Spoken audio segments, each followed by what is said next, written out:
You all able to hear me now? Am I now clearly audible, visible? Seems yes. Okay. So everyone in the class, sorry for the delay, very good morning. Now I think I'm clearly audible, visible. Great. Thank you so much for letting me know. Achana, good morning. Thank you so much everyone for letting me know. I was asking how are you people. I was wondering, I'm asking how are you and no one is replying. So please tell me, how are you? How is life? How is everything? So I was planning to come up with a strategy for May 2026 because now is the right time to really get started. But that will be in English language. So let's see what happens. All good, Priyanka. Arjun, all good. Shruti, all good. Yes. What were we doing in the class yesterday? Sir, the concept, in terms of concept, we did not learn anything yesterday.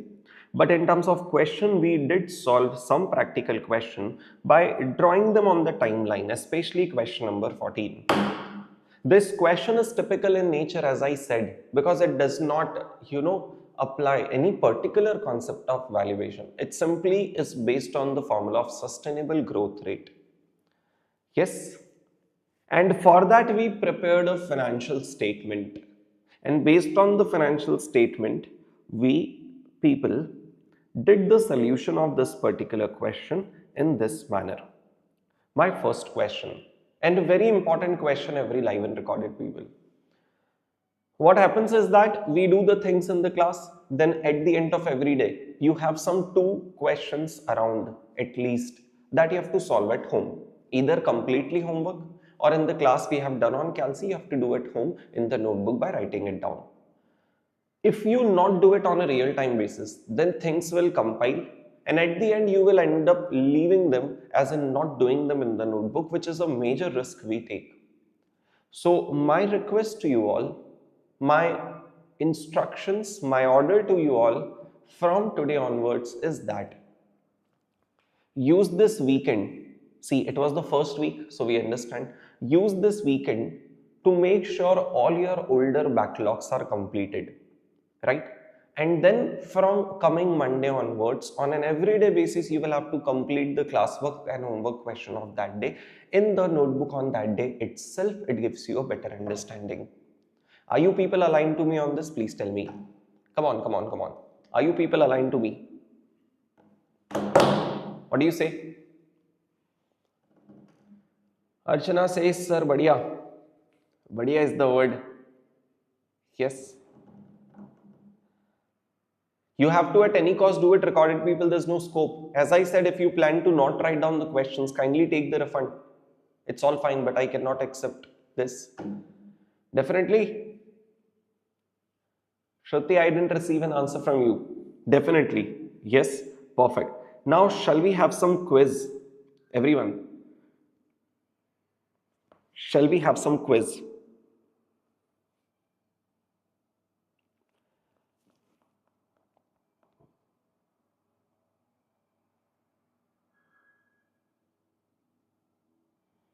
The question is there, but I'm not expecting you'll be able to answer that question. That's unfair actually to ask you that question. It'll be, I think, out of the box actually to ask that. That relates to the concept of DuPont analysis. Shruti, no, it's really out of the box. I mean, even if you don't answer it, it won't be your fault. I give you a quiz. You solve it not right now, but at home. Try to do it. Let's try to figure out if we are able to think in that direction or not. Write down this question, or maybe I'm writing it down. You take a picture of it. Sir, why do I feel like teaching it to you know what? Although no practical question has been there in the curriculum, right, on that topic. But the theory is there. And ultimately that theory make uses of these formulas which I'm speaking. So let's try. It won't be, I mean, as a regular batch student, you deserve to know that. Okay? Something extra, something beyond. Sir, there's a particular company whose people, do you know what is asset turnover ratio? Just a second.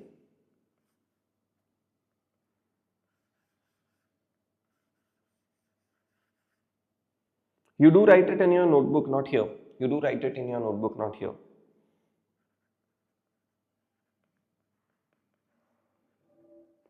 This company whose asset turnover ratio is 2 times. There's a company whose equity multiplier,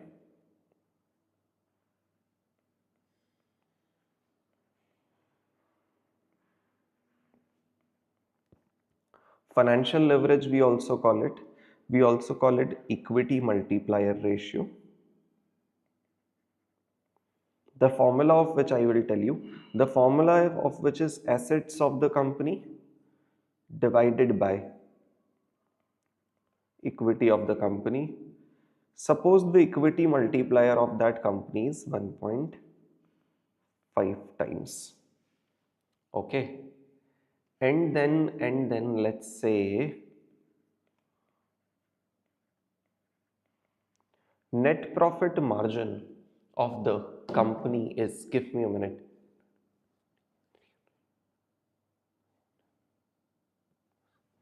let's say 8%. Okay.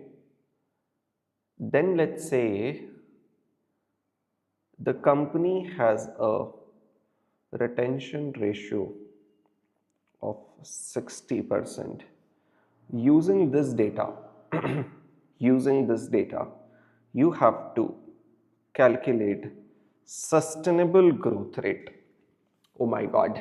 So what are you saying? What kind of question is this?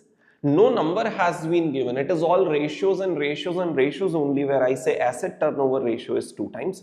Financial leverage, which is assets divided by equity of the company, is 1.5 times. Net profit margin is 8%. You have to calculate sustainable growth rate if the retention ratio is 60%. My first question to you is the question clear to you all what data is given? I'm not expecting you to solve it right now, but I'm just trying to ask you, is the data clear? Come on. I mean, this is quite a harder level of quiz. I can't even expect that you'll be able to do it now. Thing is easy, just that the concept remain untaught to you. So far as I remember, it was there in CFA L1. It is there CFA L1, I'm sure. CA interlevel, I don't think there is any concept. Cool. And promise me you won't give this question to ChatGPT. Okay? Perfect. Before you go home and solve it, are the 3 formulas individually clear to you? Do you know what is the formula of asset turnover ratio? Yes, sir, we did it yesterday. Assets in the sales or revenue in the numerator divided by average assets in the denominator. Okay, so sales divided by assets is the formula. Sir, assets divided by equity is the formula of financial leverage or equity multiplier. Sir, if you realize this automatically become a terminology for you to remember. Yes, no? Automatically this become a new terminology for you to remember, called as equity multiplier or financial leverage ratio, right? Next is net profit margin. Are you people clear with the formula? Sir, next is net profit margin, which is net profit divided by sales of the company. Using these 3 formulas and using retention ratio to find out the sustainable growth rate, it is actually a challenge rather than a quiz. Will you all, without any external help, try to crack it at your own, everyone in the class? There's a student Vikas asking if all the questions of the study material has been covered or not. Let me give it this clarification, not just to Vikas and everyone else sitting here, not just a study material Vikas. Those who cover only study material question are preparing, in my understanding, only 50% or max 60%. Rest of the 40% question come to you from the past exam papers, from the RTPs, from the MTPs, from any other publication, but not a study material. So this book has a compilation of all relevant questions from all these sources which I talked about, meaning to say it is far beyond a study material, it is all comprehensive. If you are looking to solve any question by the institute, released by the institute, then this is the book, nothing else you will have to ever refer to. Vikas, could I answer your question? Others, have you taken a picture of it? And whenever you're taking a picture, let me know, I'll make a smiling face. Yes. All set. All set, all set, all set.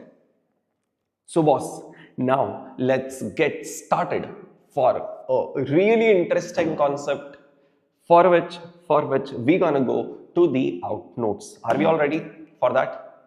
Everyone, are we all ready? So hit the like button. We are now getting started with a fresh concept called as variable growth model. Variable growth model. Sir, what happens? What happens? Not There are three models now so far we have read. One was zero growth model. Second was constant growth model. Third is variable growth model. So let us everyone in the class, let's try to understand when are these different models applicable. Sir, let's say I have a particular amount of dividend to be received at the end of first year. And same amount will continue to be received till infinity. Can anyone in the class please tell me which model you gonna apply? Come on. Which model you gonna apply, people? Come on. Answer this question to me. Sir, same amount of dividend till infinity. Then it is obviously constant dividend model, which is zero growth model. Agreeing you all to it? My next situation. Dividends of the company grow at a constant rate, which means my dividends keep on increasing at a constant rate until infinity. They keep on growing. My next question is, which model of dividend valuation will you apply here? Let me in the meantime answer one more question. I'm expecting all of you to answer this question. So there's a student Venku College. What is difference between a 240-hour batch and a regular batch of 200 hours, right? Venku, let me explain. Or Venku, I'll be able to better answer this question on WhatsApp. I know you have sent me a WhatsApp. Venku, just wait for a minute. I'll give my WhatsApp number right now here, right? Over there, you WhatsApp me. I'll answer that question. Okay, in a better way. Got it? So WhatsApp me again so that I have this reminder. So Priyanka and Harshita says, sir, it is a constant growth model. Agreed. My next question, my next situation to you. Dividends of company are growing, but they are not growing at a constant rate. Sometimes they grow at a very high rate, sometimes they grow at a normal rate. Sir, if the dividends are growing, but the growth is not constant, the growth is variable, then that is when we apply variable growth model. Is the applicability of the concept first of all clear to you all? Everyone, is the applicability clear? What do you say? Yes, no? Yes, people? Yes. Sir, for example, let's say at 0 point I have a dividend of rupee 100. My cost of equity, the discounting rate is 12. Archana, let me give you an example, you will automatically understand. Suppose in year 1, the growth of my dividend, let's say, will be 10%. In year 2, the growth of my dividend, let's say, will be 15%. In year 3, it will be 12%. In year 4, it will again be 10%. Then in year 5 and onwards, it will forever be 8%. This is how my dividends are expected to grow every year. Is the growth rate constant till infinity? No, sir, I stand at 0 point. Where do you stand? Please don't forget. Where do you stand? Sir, this is where you stand. Okay. Perfect. This is where you stand at 0 point. And I see the growth rate till infinity is not constant, it is changing. But yeah, after a point I could see that growth forever become constant. That is what I see. Perfect. My question to you all is, what was fundamental principle of valuation? People in the class. All the recorded people, even if you are not in position to answer to me, at least you should have the answer to yourself that what is the fundamental principle of valuation. It should run to your mind when I say fundamental principle of valuation is the present value of all future dividends discounted at key. Agreeing to you all? Perfect, sir. Sir, what are my future cash flows in this case? Sir, these dividends growing at a constant rate. But sir, is it possible to discount these variably growing dividends using the Gordon's model? People, how many of you think that at 0 point if I stand, I can apply Gordon's model? How many of you think, sir, to discount these future cash flows, I can make use of Gordon's model at 0 point? Come on, everyone is supposed to respond to this particular question. What do you think? The faster you respond, the faster goes the class, which is very needed. Do you think Gordon's model can be applied at 0 point? No, sir. Because as we read, Gordon's model can be applied only to the situations where the growth rate people in the class is constant till infinity. If the growth rate is not constant, we cannot apply Gordon's. Sir, it is very well visible that growth rate in the initial years is not constant. So, okay, there must be a point on the there must be some point or at the end of which year is my question, from where if you look at the future you start to see a constant growth rate. Boss, at the end of which year if you stand and look at the future, you'll be able to see a constant growth rate forever till infinity. Can you identify that point? Chavi, thought process may be correct, right? But this is not how we do it. We have a better and an easy way. Geometric mean Chavi is always an average. And when we have the methods to find a specific answer, hello, there is no need actually to do the average. Average is always an adjustment, a compromise to the main numbers. If we have some way to calculate that precise number, there is no need to do average. My question to y'all is, at the end of which year do you think if I stand and look at the future, my growth rate is forever constant? Sir, it seems that after 5 years, the growth rate is forever constant. Do you people agree to it? It seems so. So my point is, whenever everyone in the class, whenever you see any such question, very quickly prepare a timeline because it is going to help you in the exam. So sir, let's prepare this thing on timeline. Sir, this is year 0, year 1, year 2, year 3, year 4, year 5. This is year infinity. Fine. The amount of dividend at year 0 is 100. Sir, does the amount of dividend of year 0 matter to me? No. No. It's not relevant. D1 matters to me.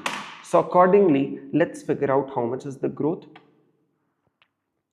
If I talk about the growth, just give me a second.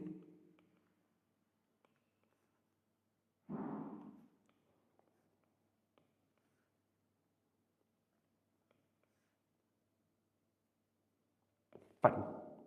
Sir, if I talk about the amount of growth, this year it is 10%, then next year it is 15%, then next year it is 12%, then again 10%, then 8%, and then 8%. This is how the growth pattern is. So when I asked you a question that, okay, I understand that at 0 point where I stand, the growth till forever is not constant, but there must be some point, year end 1, 2, 3, 4, 5, there must be some point at the end of which if I stand and look at the future, I will have a forever constant growth rate. And all of you could identify that it is at the end of 4th year from where the growth rate is constant. But sir, why are you identifying that point? Do you agree? When I stand here, I know that I cannot apply Gordon's here. But can I at least apply Gordon's model here? So that I can discount all the future dividends from this point onwards at least. Hello? Are you all able to connect to my thought process rather than directly teaching to you the formula? I'm trying to teach you the underlying background so that you remember the story and you never have to mug up this concept. Are you all able to connect to me? So at the end of 4th year, if I stand, I have a forever constant growth rate of 8%. And now this is the situation where if I want, I can apply the Gordon's formula. Sir, let's first of all, before doing that, find out the amount of dividends of future year. Sir, so 100, my first dividend is 100 plus 10% is 110.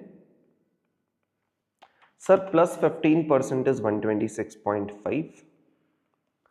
Plus 12%, sorry, 126.5 plus 12% is 141.68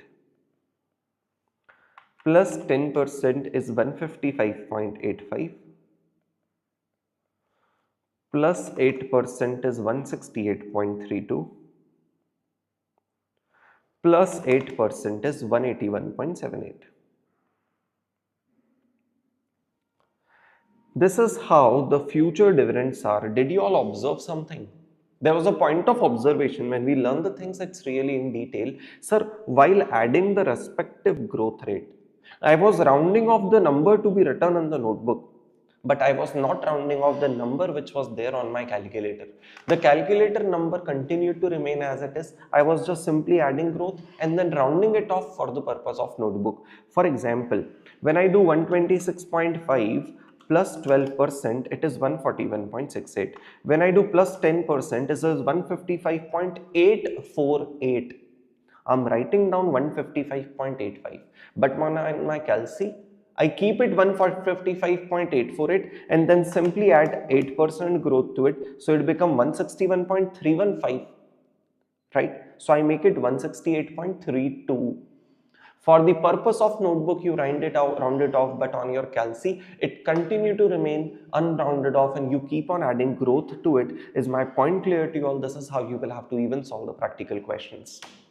Come on, come on, come on. Requesting your responses on this particular thing, you will have to respond. Come on. Could I convey what I'm trying to convey? Yes, please, quick, yes, no. So this we agree to, sir, that these are my future dividends. We also agree that, sir, I cannot apply Gordon's at zero model. I understand that we are standing here, right? What is the exact status of your face now?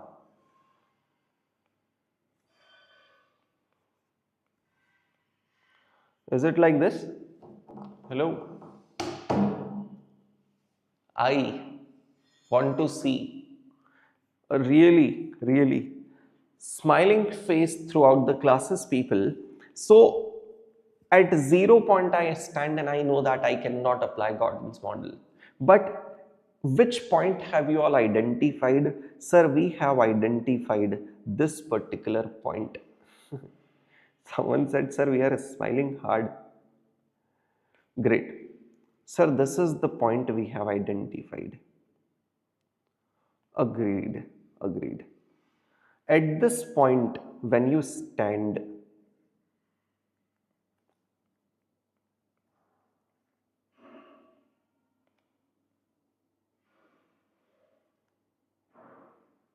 at this point, when you stand and when you look at the future, you see that you have a constant growth rate forever.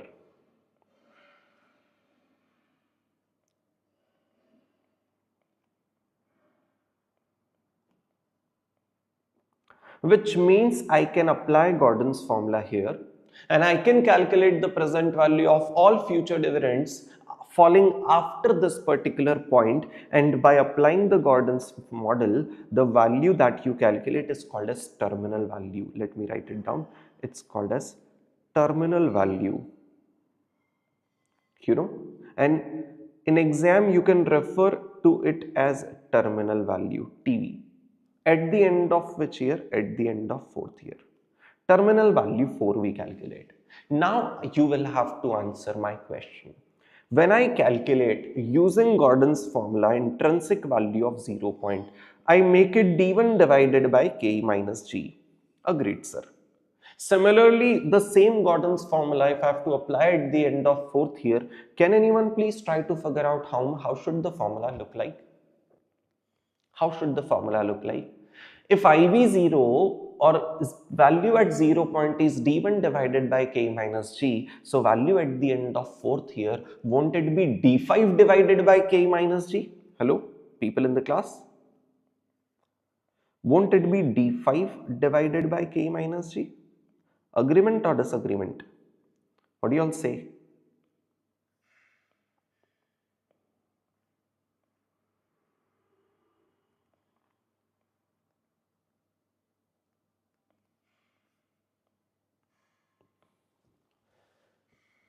Shouldn't it be d5 divided by k minus g? You know, what do we more focus on? Not the formula, but understanding the formula. Can anyone in the class answer my most important question here? What is this terminal value for doing for me?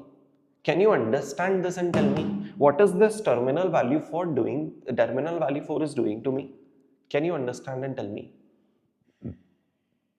Sir, it is discounting my future dividends. My question is future dividends from which point to which point it is discounting for me. Sir, this is the point of ultimate understanding. Sir, as I said, when you apply formula of intrinsic value 0 price 0, it is d1 divided by k minus g. It discounts all my cash flow from d1 till d infinity. D0, if you remember, as I said, is not discounted. I can take you back and remind it.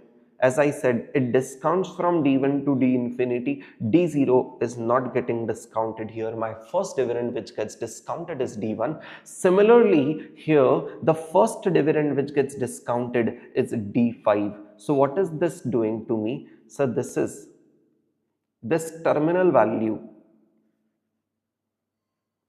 Wait.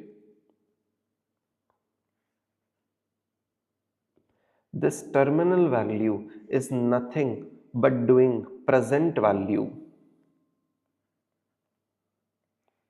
of d5 to d infinity at year 4. Which means, are you people realizing, those who could think, Archana bringing all the future dividends from d5 to d infinity, okay, then SJ Jagde Jadage, I am not able to understand what's your name, SJADAGE, okay. All dividends from d5 to infinity is brought to PV at the end of 4th year, Priyanka.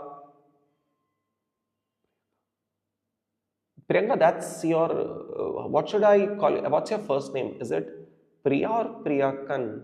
What's your first name? I'm not able to understand. Anyways, because I've been calling you Priyanka for very long now. But people, if you are able to identify that, sir, it will bring all my future dividends from d5 to d infinity at 0 point. What I want to tell you is that, sir, do you people realize at 0 point what was my ultimate objective? To discount all the cash flows to point 0 till infinity. Agreed. In that, do you agree? From d5 to d infinity has been brought down to 0 point? Has been brought down to 4th year end. So if you realize, do you people agree? This value has 5 till infinity, everything already discounted. Which means I need to now manually discount the cash flows of next 4 years, dividends of next 4 years, including 4th year. Why? Because terminal value has not yet discounted 4th year of cash flow. Now I have to discount the terminal value also at point 0.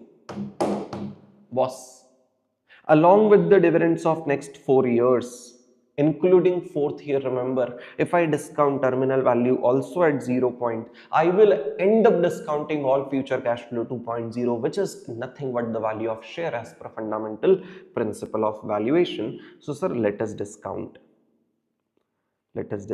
Fine.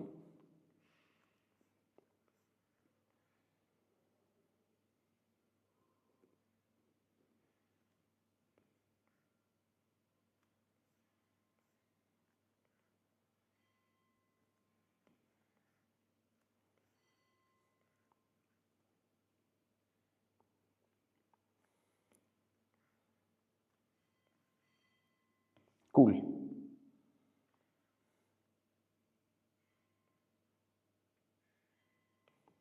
So what you have to do? Sir, now when you discount all these future cash flows, the value that you calculate is called as intrinsic value at 0 point, which is nothing but the present value of future cash flow. Rather than teaching to you the formula, I believe in teaching to you the underlying theory, the underlying situation, which will automatically help you create the formula. Yes, please tell me how much out of 10 are you people comfortable with the concept that I've delivered to you? Come on, super ultra fast, answer my question. Super fast. Now we need to speed up since the concept is already clear. How much out of 10 are you people clear?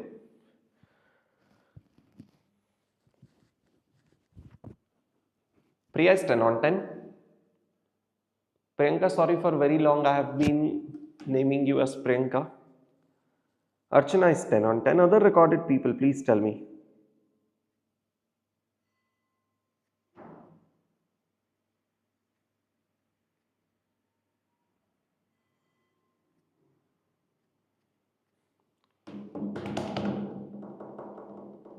Shruti says never. I was taught like this. No worries, Shruti. This is just the start. Over the time, you will observe many things where we do things logically. Cool. So let me tell you one more thing. If I try to create a formula out of it, so can I say according to variable growth model, this is not the formula, this is just the understanding you write down for your revision actually. I mean, it's not a formula. So can I say, sir, intrinsic value at 0 point is present value at 0 point of dividend of first year, second year, that way till the dividend of nth year plus the present value, also the present value of terminal value of nth year. Let's suppose there is a year where we calculate terminal value, that year is n. So you take the dividend till that year, right from 1 to 4 you take the dividend if the terminal value is 4. If the terminal value is at the end of 5th year, suppose you take the dividend from 1 to 5. Are you people understanding it? A simple formula for you to revise, there's nothing to mug up here. Cool. Now let me take you all ahead. Sir, let's try to value the share. How will the presentation or how will the format look like? Really easy. A basic format. Sir, these are the years, right? So for example, my table will be 1, 2, 3, 4, 4. Sir, 1, 2, 3, 4, 4. Yes. And in year 4, I have two cash flow. This is first cash flow, this is second cash flow. The terminal value is one more cash flow which I have in year 4. So I have to create two columns for year 4. Sir, what is the nature of cash flow? Sir, I have D1 here, I have D2 here, I have D3 here, I have D4 here, and I have terminal value 4 here. This particular column you don't have to draw in exam. Not in exam.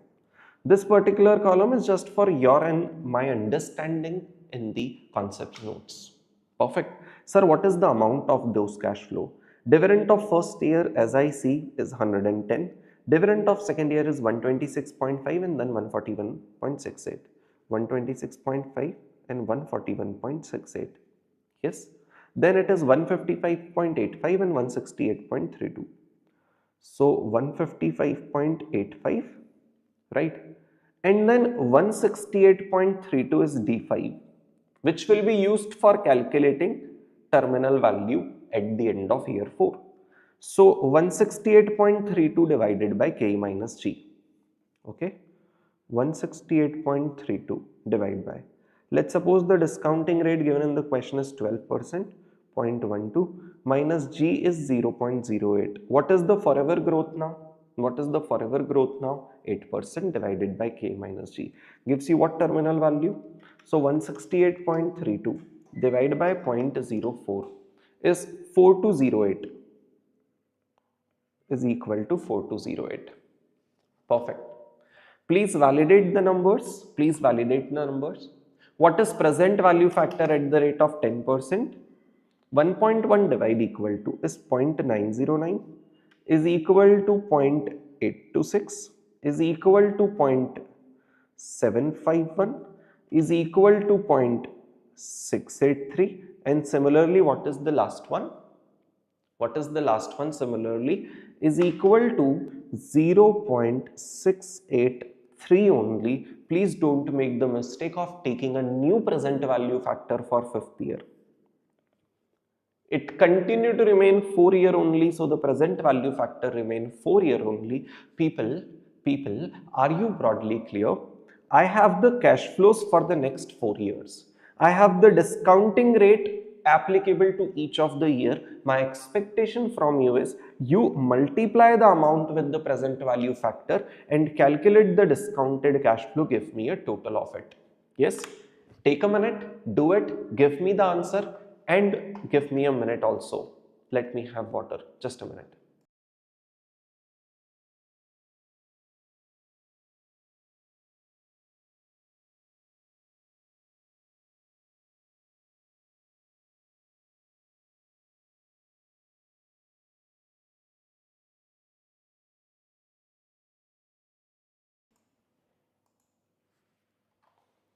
Yes.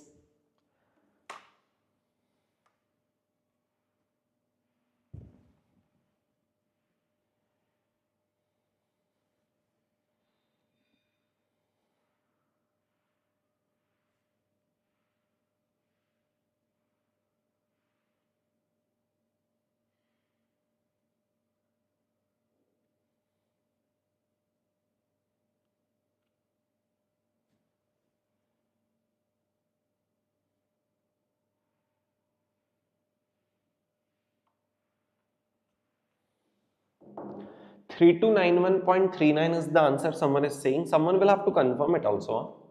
3291.39. 3291.39. When you do this, you automatically learn the rounding off rules. For example, this is the number, this is the number. When you multiply, you have to round off to only till 2 digits after decimal point. So I'm writing it here. Round off DCF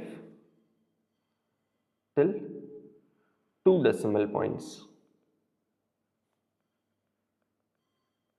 Okay, these small things you write down for your ease for the purpose of revision. Come on, someone else will have to please respond. Archana, ask your question. In the meantime, others do the calculation and give me the answer. Come on.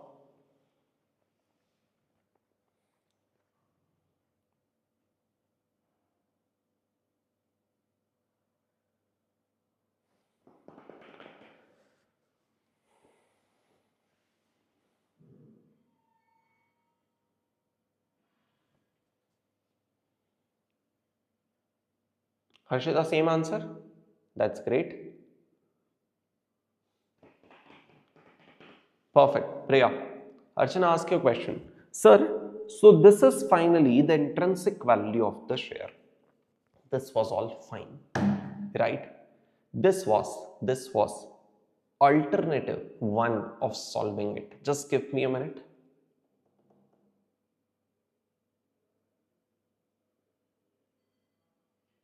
Archana, let me take or let me answer this particular, let me teach you one more concept and I think your answer then automatically gets questioned. I mean, your question gets automatically answered.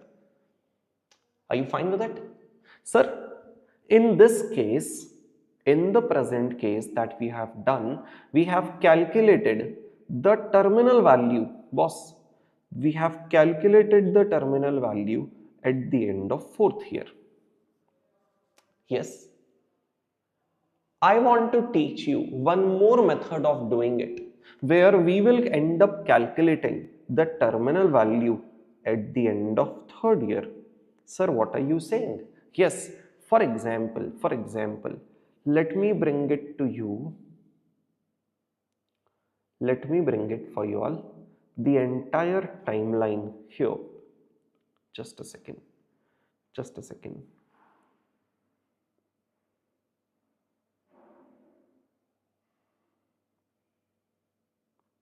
Yes?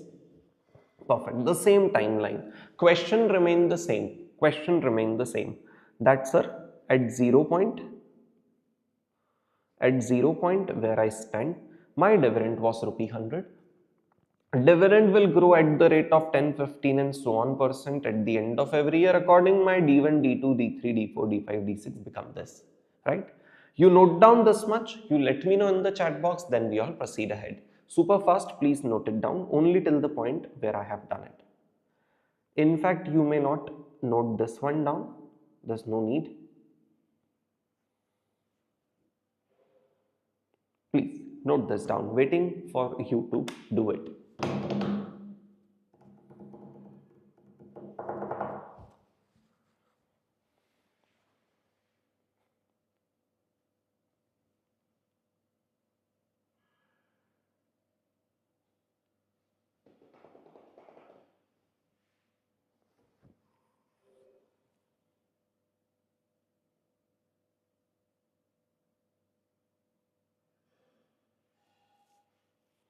Archana, let me explain the entire thing. Then I'll answer all your questions. That is my commitment. Just waiting waiting once you write it down, let me know. Once you draw this. This is so funny. This is so funny, everyone. Like, how would a normal teacher say to you? Once you have written it down, let me know. I have to say, once you have drawn it down, let me know. I mean, we have so many drawings in our class, and we will continue to have it throughout all our sessions, especially from chapter 3 onwards. So many drawings. One or two is still somewhere formulas, then it's all drawings. So, sir, this is fine. If I ask you, listen to my question. At the end of which year, if you stand and look at the future, you will have a forever same growth rate. All of you will say, sir, at the end of fourth year is where we see the growth rate to be constant forever. Agreed. Agreed. So, agreed that you are saying at the end of fourth year, I will have a constant growth rate forever. Right? This is where, sir, we should stand. Wait. This is where, sir, we should stand. Agreed. But I want you to calculate the terminal value not at this point, but not at this point, but a year earlier than that, which means I want you all to calculate the terminal value at this point. 1 second. Sir, is it really possible or is it really logical to do calculate the terminal value at the end of third year? Even if we see the growth rate till forever is not constant in the first year, there is some other growth rate, and then in the future years you have a different growth rate. So is it really possible to calculate, sir, terminal value 3? Sorry. Is it really possible to calculate terminal value 3? Let's see, sir, what will be the formula of terminal value 3? That you tell me first. Everything is there.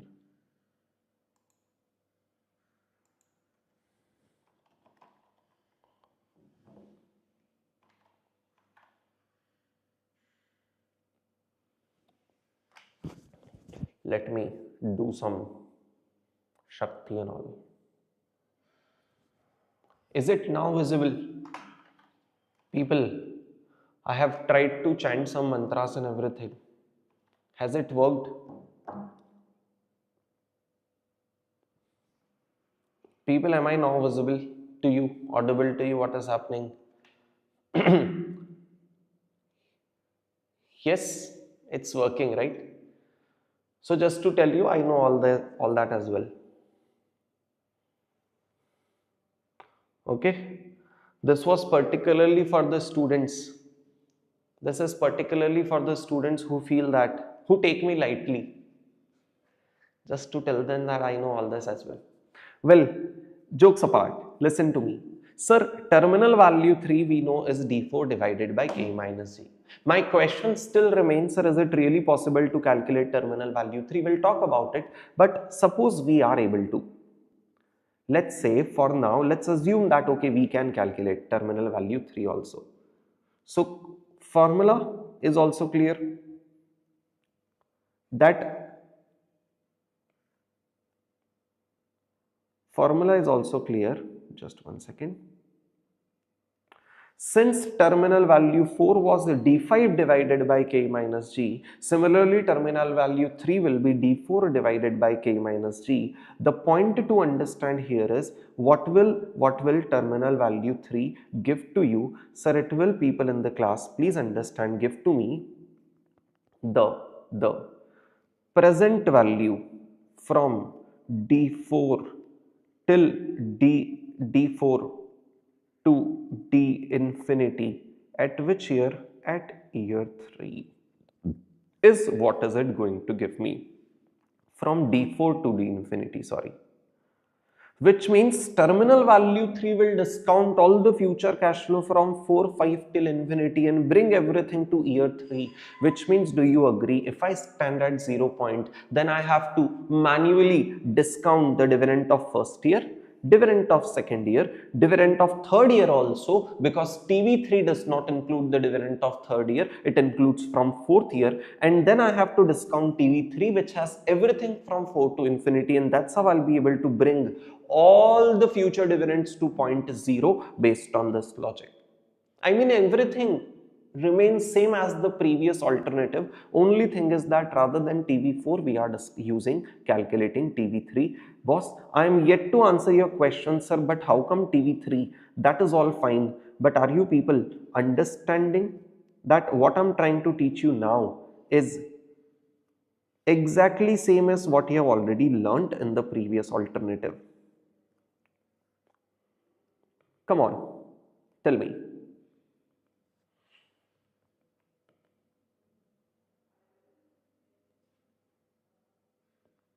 I would want to do some decoration as well, and I understand that you don't have that facility to do the decoration in the notebook, but still, let me try. Sir, which means this way, if I discount, do you people agree, I'll be able to calculate my intrinsic value 0 at 0 point, which is the present value of all future cash flows as per fundamental rule. From 5 to infinity, everything is discounted to TV3. Then I have manually discounted 1, 2, 3 and TV3 to bring the intrinsic value, to calculate the intrinsic value at 0 point. Sir, let's do the calculation in the notebook and then we figure out what is going on. Sir, year 1, 2, 3, 3. I have D1, I have D2, I have D3 and then I have terminal value 3. What are the cash flows? Sir, 110. Let me copy it from here.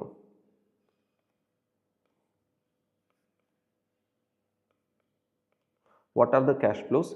Sir, 110, then 126, then 141.68, and then TV3 will be 155.85, which is D4. 155.85 divided by what is K? 0.12 minus what is G? 0.08. So how much is the terminal value?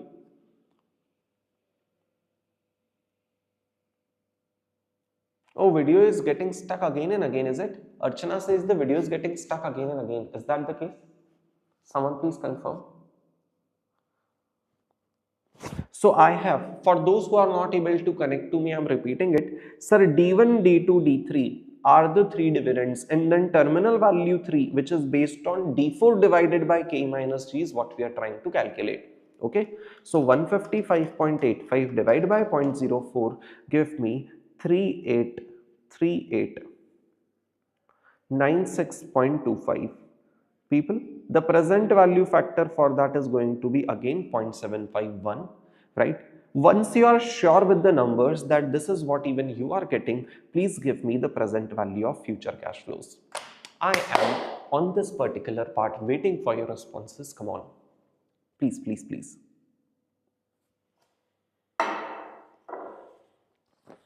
Just give me a minute now. Do calculate and give me the answer.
What is the answer?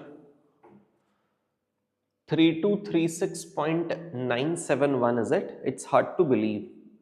It has to be closer to this. It can't be that different. It's hard to believe. Archana. Others, please do confirm the answer, right?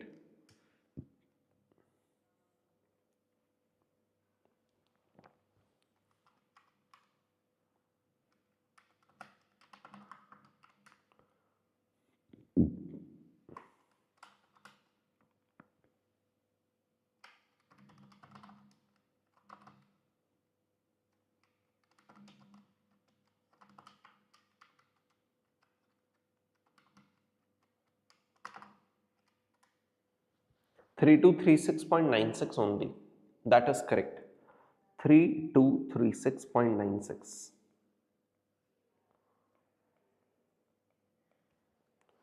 Just a minute.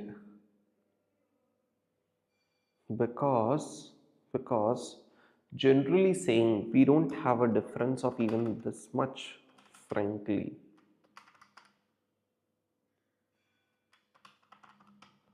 Have I written down the present value?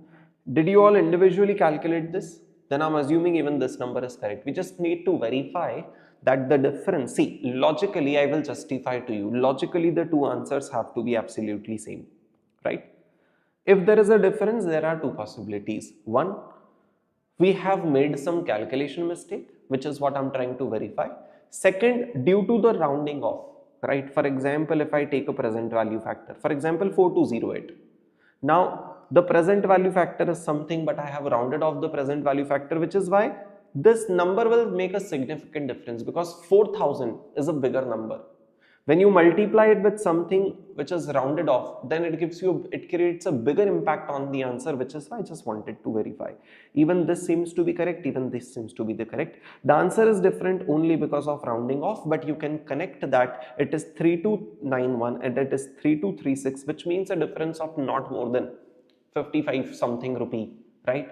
In a value of 3000, a 55 rupee difference is ignorable, right? 55 rupees around 1.5%, and that is also due to rounding off. My point is, sir, why is it happening that we are getting the same answer even if we do calculate the terminal value at the end of third year?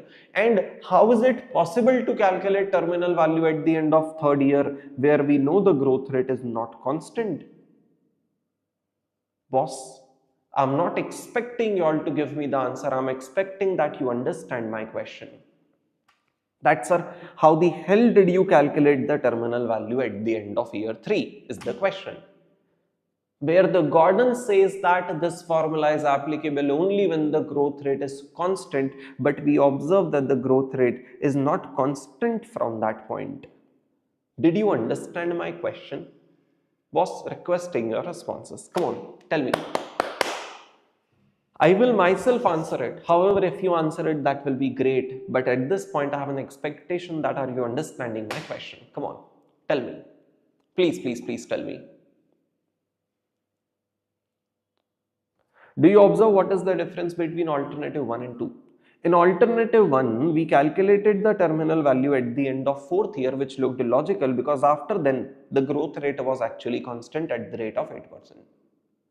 In alternative 2, I calculated the terminal value a year back rather than 4 from where the growth rate is constant. I rather calculated the terminal value at the end of third year where I know that for first year growth rate is something else and then forever the growth rate is something else is the situation I'm trying to address. That, sir, how is it possible to calculate terminal value at the end of third year, and we have tried to do it and we get the same answer except ignoring the rounding off difference. The answer is actually same, copy paste same. Why is it happening? Can anyone now try to think of the logic? Recorded people, live people, let me tell you, logic relates to something that you have already done in Accordance. I'm giving you 2 minutes. Go back, turn your pages, go back, turn your pages, figure out where is the logic.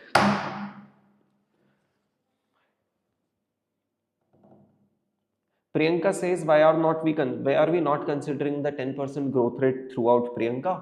The question has clearly specified that 10% growth rate is only for year 4. Then from 5 and onwards, the growth rate forever is 8%, which is what we have drawn even in the timeline, and which is what we will have to continue to follow. The growth till forever is 8. 10% growth rate is only for 4th year, which means from zero point 0.3 to 0.4. Are you understanding my point, Shruti and Priya? Could I answer your question? Now giving you all 2 minutes to go back and find out why is it becoming possible for us to apply Gordon's at year 3. Why is it logical? You go back. And I believe that you guys will be able to answer it actually.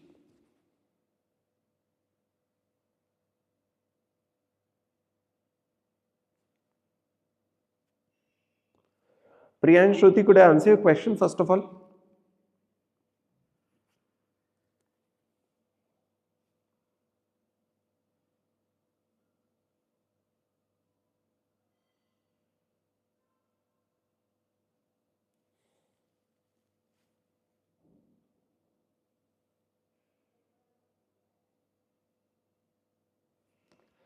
Think.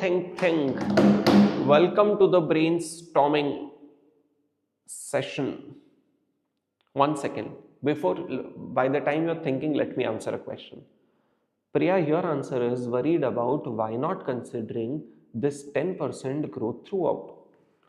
Priya and Shruti, you people want to say that I should consider a growth rate of 10% forever. Is it? Is it what you're saying? Is this your question? First of all, you validate me that. Then I'll answer.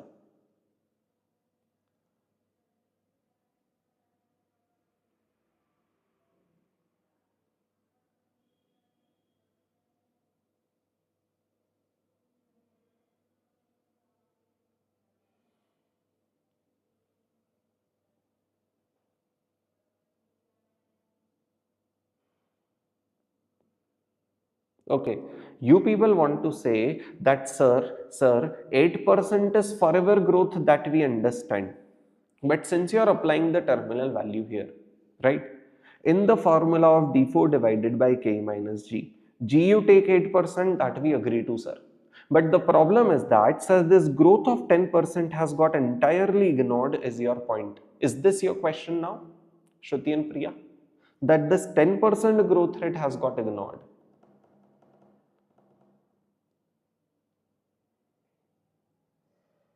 Okay, I will answer that question. Let me tell you. In this formula, do you people agree that we are using D4? How do you calculate D4? Sir, it is D3 into 1 plus G. Agreed, sir? And what is the G being used here? Isn't it 10% of growth being used here to calculate D4? Hello? You use D4, which is 141.68. Hello? 141.68 plus 10%. Guys, 1 second, there is a voltage fluctuation actually. Hold on for a minute. There's some voltage fluctuation happening. So let me take a moment to explain. This D3 plus 10% growth rate which you thought is getting ignored is actually not ignored, because that is what has helped me to calculate D4. Do you realize it now? Are you able to understand? Am I able to answer your question now? That is why D4 is not getting ignored. And let me tell you, let me first, complete my discussion, and then you will automatically realize that your question gets answered. Sir, what was my question? How is it possible to calculate TV3? Archana, you have to an extent gone to the right direction. Harshita, I'm not able to understand what you were trying to say. Okay, but let me just a moment complete this. 1 second, yaar. I'm not sure. I mean, the class should not stop at any case. The voltages are down, which is why even the inverter is not working. The lights have, the electricity has not gone. Wait.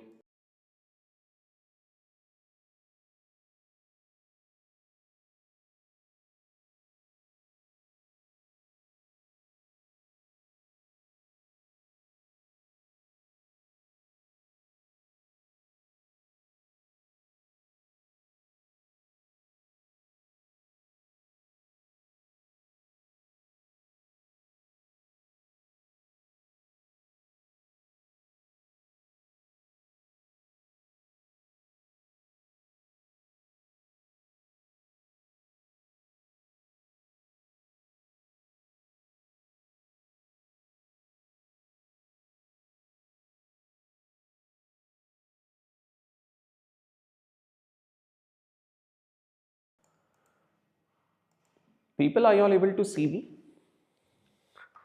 And you'll be really shocked to know one thing, that what you see me right now is all natural light. There is no artificial light in this room.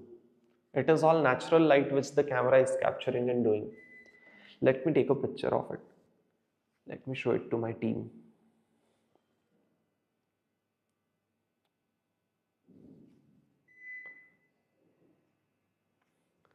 Nice, na? Yes, so back to it. So the point was, sir, actually, let me tell you, the voltage is really fluctuating, which is why the backup thing, the inverter is not working out because lights have not gone. One thing I can do is,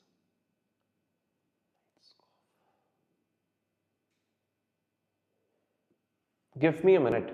Sorry for this disturbance. I will have to figure out that somehow we should continue the class. Okay. Give me 2-3 minutes. Let me figure it out. All right. Bye, people.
All right. So we are back. We are all set. Are you people there? Everyone? Can I proceed ahead? Tell me. Are you people there? Can we proceed ahead? So I am really sorry for the last 5 minutes, but the point I want to now explain to you all is, are you all there? Shall I proceed? Yes. The question was really simple. Sir, how is it logical to calculate the terminal value at the end of year 3 despite knowing the fact that growth rate is not constant forever? In the first year it is 10 and then it is 8%. So how is it really possible to calculate the terminal value at year 3, or how is it possible to apply Gordon's model at year 3 was the question. Shruti, is the question clear? Everyone, is the question clear?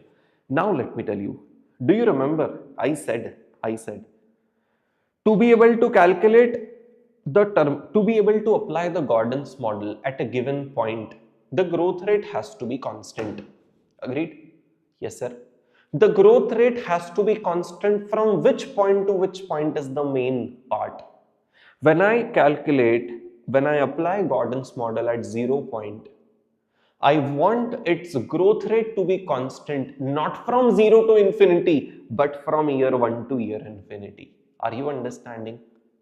Meaning to say, the growth rate from year 0 to year 1 can even be different. I just want the growth rate from 1 to infinity to be constant when I'm calculating the value at 0 point. Do you all, everyone in the class, have an agreement on it? Come on, tell me. And that is something which is being written, that is something which we had clearly understood, that G used in the formula is the growth constant rather than consistent. Make the word constant from d1 till d infinity. It can have a different growth rate from d0 to d1. That is what I want to tell you. So based on similar logic, people in the class, if I want to calculate terminal value 3, I would want to have my growth rate constant from D4 till D infinity. The growth rate from D3 to D4 can be something else as well. It will do, and I can apply the Gordon's model even at TV3 because from 4 to infinity at least my growth rate is constant. Could I answer your question, people in the class? Could I answer my own question, my own doubt which I created, that how is a TV3 also a logical thing? People, could I explain it? Please, please, please tell me. Come on, waiting for your responses. What do we say? How much out of 10 are you people comfortable with the logic that I've explained? And also the mathematical justification that I've done, that even TV3 gives you the same answer. Now you can try it for TV2, you won't get the same answer. Please, please, please. Tell me how much out of 10? If not 10, you can ask whatever is your doubt.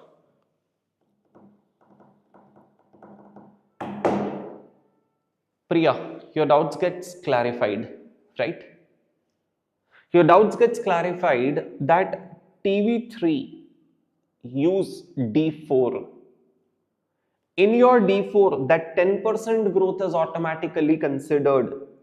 And then forever I need a constant growth rate, 8%, which is considered here.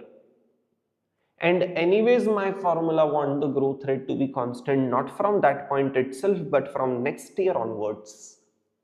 Yes? So that was alternative 2. This is the level of conceptual clarity we wanted to attain. I mean, in this chapter throughout, you'll observe that we have really focused on great conceptual clarity, and this will happen throughout AFM. This will happen throughout AFM. Archana, I didn't get a response from you. Are you set? Right? So, sir, now the question is, if both of them are giving to us the same answer, when should we apply alternative 1 or alternative 2? Or sir, is it just the show off of your knowledge that you've done? Is it exam relevant also? The answer is yes, it is exam relevant. Sir, how come? We have to primarily apply alternative 2. But there will be some situation that I will guide you with time where you will have to apply alternative 2 also. So that I will take care of later, that I will explain later. But first of all, can we solve some questions where we have to apply alternative 1? Although both of them give you same answer, but we try to follow the alternative which institute follows, right? And for which I have cracked the thing that when does institute follow one alternative, when does institute follow second alternative. Let me tell you, this is a particular place where the students who have already taken the regular batches, who come to me to attend power batch just 2 months before the exam, that short duration batch, even they are not having this level of conceptual clarity that I'm discussing with you. That okay, there is something called as alternative 2. Okay, when do we have to apply alternative 2? Okay, we have to look at the growth of the dividends. As we go to the practical question, you will see a better application of this concept. Archana says the video is getting stuck. Is it getting for everyone? Because if it is getting for everyone, then that's my problem. If only to Archana, then that's Archana's problem. Meaning to say, you will have to figure out your internet thing. We are ready to wait for you. If it's doing for everyone, then it is my internet problem. I'll have to figure it out. How is it getting stuck? How is everything? 1 second.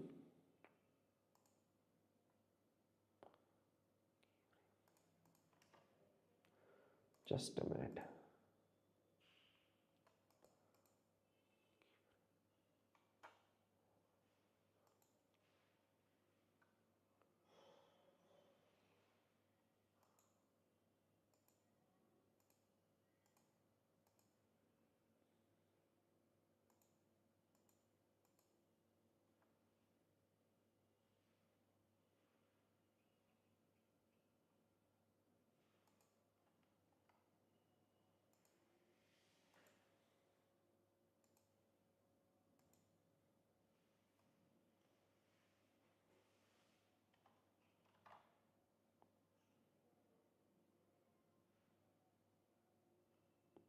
Okay. Does it happen every day or it's happening only today? People, please tell me. Does it happen every day?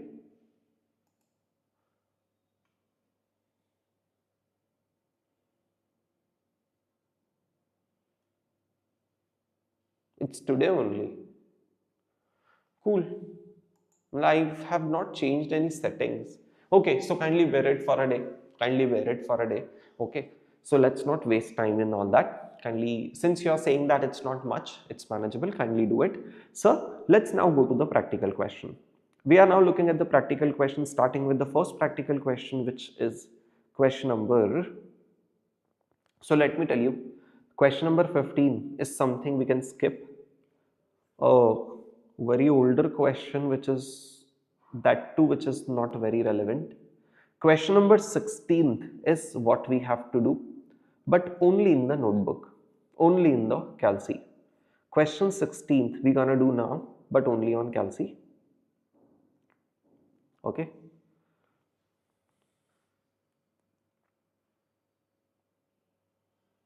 People, let's start to read the question. A company had paid a dividend of rupee 2.5 per share, had paid, it is D0, last year. Its required rate of return is 20%. What will be the market price of the share at the end of the year if there is no growth in dividend? Dividend is 2.5 which got paid, right? The same dividend will continue to be there forever since there is no growth. If the required rate of return is 20%, please tell me, everyone in the class, please tell me, what is the price of the share? I'm not explaining first of the part of this question. You have to understand it yourself. You have to answer this question yourself. I'm just waiting for you all. Come on. Please be faster. I'm waiting for you all, literally.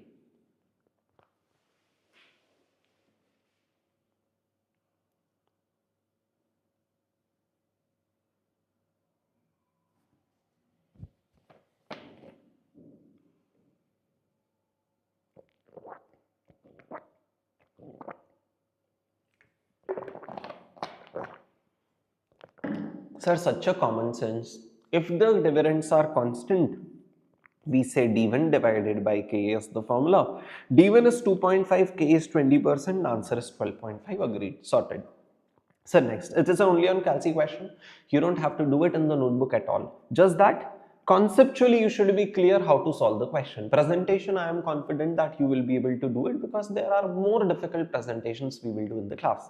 Sir, dividend grows at a constant rate of 5% per annum in perpetuity. It changes to which particular model? Gordon's model, which is D0 into 1 plus G divided by K of 20% minus growth of 5%. In that case, what is going to be the answer? Please answer it.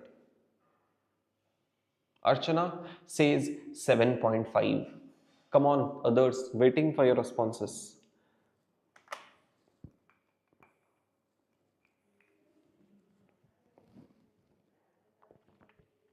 Come on.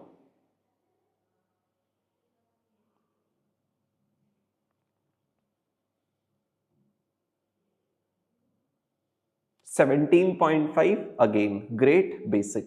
Third, if dividend grows for the first 5 years, if the dividends are constant for the first 5 years, then grows at a constant rate of 5% per annum in perpetuity. First of all, identify which model is this.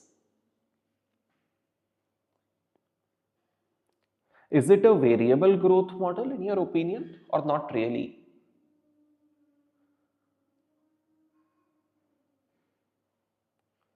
Is it a variable growth model? What do you all think? Or a Gordon's model only? What do you think? Boss, please observe for the first 5 years, if I have constant dividend, which means my growth rate is 0. And then if the dividend grows at the rate of 5%, which means I have two different growth rates. For the first few years it is 0%, then for the rest of the year it is 5%. If there are if there is more than one growth rate, then such model is always a variable growth model. Is this clear to every single student? Are you finding it logical? Initial few years 0% growth rate, then forever a different growth rate, then it has to be a variable growth model. Whenever there is a situation of variable growth model, I say draw it on the timeline, life become really easy. Cool? Fine. 1, 2, 3, 4, 5, 6 and onwards. 1, 2, 3, 4, 5, 6 and onwards. Sir, dividend for first 5 years is going to be 2.5 only with zero growth. 2.5, 2.5, 2.5, 2.5. Then dividend will grow at the rate of 5%. So 2.5 plus 5% is 2.625. My question to you all is, if you have to apply alternative 1, at the end of which year will you calculate terminal value? Come on.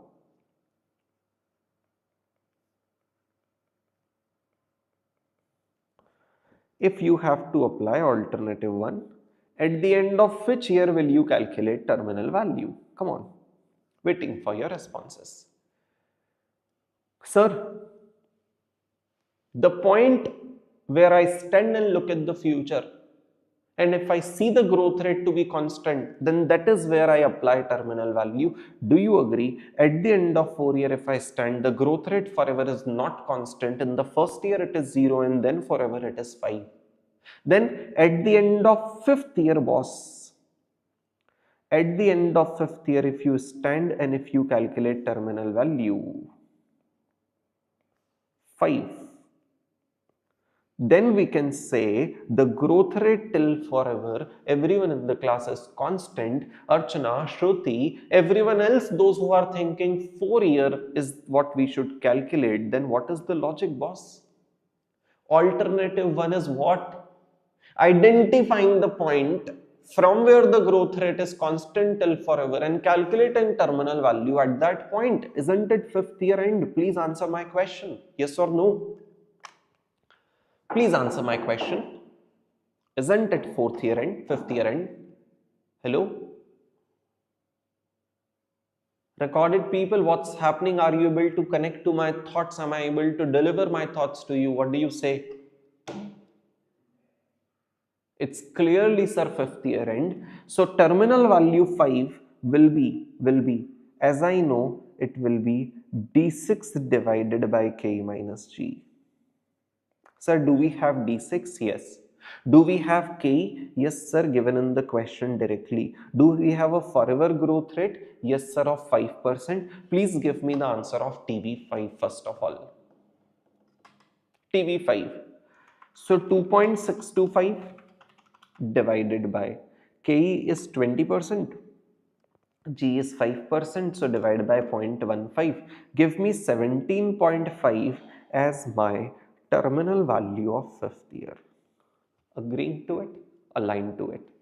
So now I have to manually discount the dividend of next 5 years and TV5 also of 17.5 I will have to discount. Do you agree the next 5 dividends are same? Can I say it is nothing but an annuity? Same amount after same time interval for the next 5 years annuity. So let me multiply 2.5 with the present value annuity factor of 20%. Sir, 1.2 divide 5 times equal to 1, 2, 3, 4, 5 and GT give me 2.9906 which is 2.991. Amount of annuity of 2.5 for the next 5 years means the present value annuity factor of 5 years for at the rate of 20% is 2.991 multiplied by the 2.991 multiplied by the amount of cash flow of 2.5 give me 7.4775 which is 7.48 on a rounded off basis. Then 17.5 gets multiplied with the 5th year factor. So 1.2 divide equal 0.4018 which is 0.402. So 0.402 multiplied by 17.5 gives me 7.04 on a rounded off basis. Someone please confirm I'm getting 7.04 as the answer. Someone please confirm I'm getting 7.04 as the answer. So 7.48 plus 7.04 give me 14.52 as the present value of future cash flow. Everyone, waiting for your responses. Are you all? getting the answer of 14.52. And are you all 10 on 10 comfortable with this easy question? What do we say? Come on.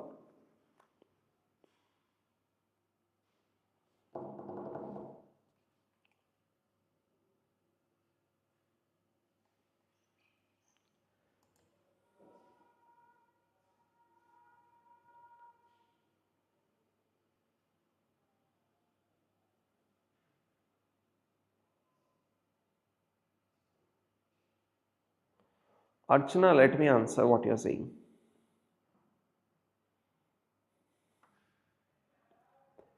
Cool. Archana, there is one more doubt I think which you had sent. Can you please remind to me? Can you send it on the group, WhatsApp group, if possible?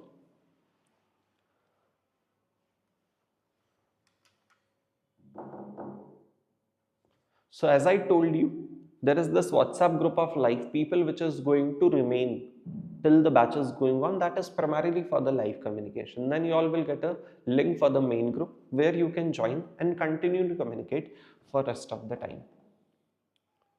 Yes. So boss, question number, kindly respond to me. Are we sorted? Question number 16th gets done on the Calci. Question number 17th is a homework question. 17th is a homework question, easy. You will have to do it at your own. Question number 18th. One second, let me figure it out.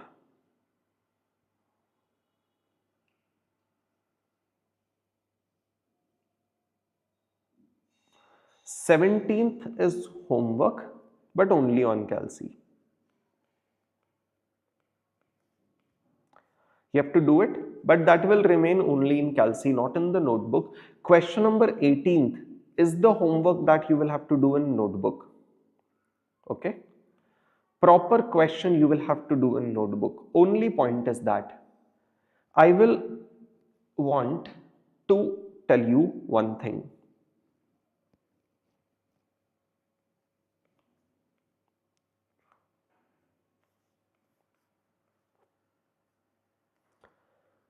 In question number 18, you would observe that we have to first calculate beta. The calculation of beta you will learn in the chapter of portfolio management. So for now, in this chapter, let's assume that the beta is directly given to me because the calculation is so obvious that you will learn it in the portfolio management. So for now, I am writing that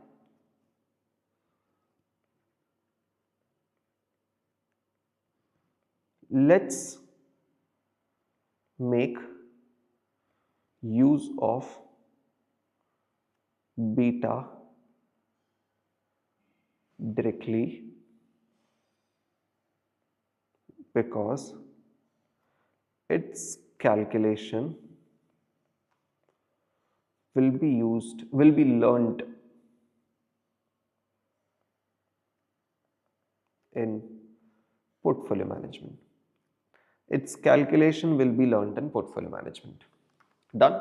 So 18th question you have to do in homework where beta calculation you can use directly. Don't calculate beta, and then rest of it you will have to do an extremely easy thing similar to what we have done in the outnotes. Perfect. Question number 19th is the great question that we're gonna do in the class right now. Boss, do you feel like taking a break first or doing question number 19 first? If you want, you can take a break. What do you want? Boss, come on.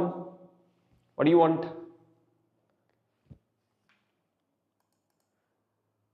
Is there anyone in the class who has not liked the video yet? Despite, I think the efforts we had made to bring the clarity on this model were really great. Archana, so kindly manage it. Others want that we can do question number 19. We will do this question by writing it down in the notebook. Okay? So come on, super fast. Super fast. An investor in considering to purchase equity share of LX whose current market price is 112. Fine. We have a share whose current market price is 112. The company is proposing a dividend of rupee 4 for the next year. Based on this line, can you tell me which year's dividend is this? Which year's dividend is this? Think and tell me. Read the line in your book. Tell me which year's dividend do you think is that?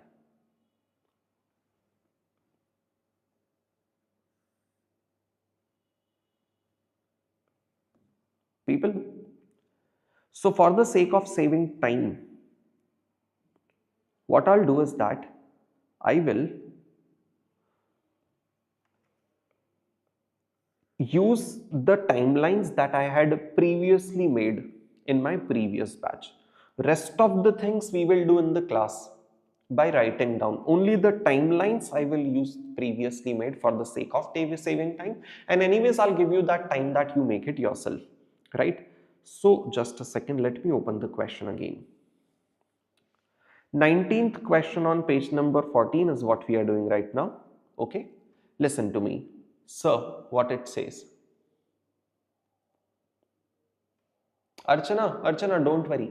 For now, Archana, you have to understand it as a simple rule. Archana, in the moment, you have to understand it as a simple rule. What is the simple rule? You identify the point from where the growth rate is constant forever. Agreed? Once you have identified that point, you simply apply terminal value at that point. Simple. For now, without applying any logic. Are you clear? And once you calculate terminal value, you discount 1, 2, 3, 4 and the terminal value of 4. That's simple it is for now. Till your doubts get sorted. Perfect. So back to it. We were doing question number 19. So question number 19 says, in investing consumer purchase the share of CMP is 112. The company is proposing a dividend of 4 for the next year. As you people are saying, sir, this is the dividend of first year. So agreed dividend of first year is 4. LX is expected to grow at the rate of 20% for the next 4 years. Sir, I am getting confused in the language. When they say in the next 4 years, what does it mean? Is it that for the next 4 years after first year or next 4 years starting from today? I mean, is the growth of 20% from year 1 to 5 being the first 4 years? Next 4 years, or is it from 0 to 5 being the next 4 years? 0 to 4 being the next 4 years? We don't know as of now. Fine. The growth will decline linearly to 16% per annum after the first 4 years. So this gives me the clarity. After the first 4 year means that 20% growth rate will be first 4 year, which means starting from today, the next 4 year growth was 20. This 20, this 20, this 20 and this 20. Sir, let me tell you, develop this habit of creating a timeline in the question. It won't take more than 15 seconds to do it, but once you do it, the possibility of mistakes get avoided. Right? Sir, dividend growth for the next 4 years is 20. The growth rate will decline linearly to 16% per annum. Sir, I have to mark this question to be an ambiguous question, frankly. The data is missing.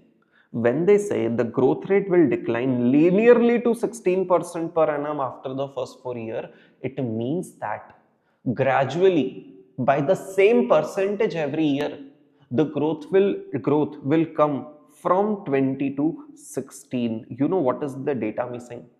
They have not specified by what percentage will the growth rate fall every year. Will it fall by 1% every year, like 20, 19, 18, 17? Will it fall by 2% every year, 20 to 18, then to 16? Or will it fall by 0.5% every year, 20, 19.5, 19, 18.5, 18, so on? That has not been clarified. Sir, it says thereafter it will stabilize at 16% per annum indefinitely, which means growth will decline to 16 linearly after first 4 year. After first 4 year, it will decline to 16 and then the growth will continue to remain 16. Sir, then I have a forever constant growth rate. Investor require 20% rate of return. First of all, is it clear to you all what is the data missing? The data of what is the rate at which growth will fall is missing. I think this self note you don't have to write. You will receive the books where this data would be, this self note would be written, right? However, in your book right now, if it is not written, you may write it down that what is the ambiguity? What is the ambiguity? the data of how much will be the decline in growth every year is not given.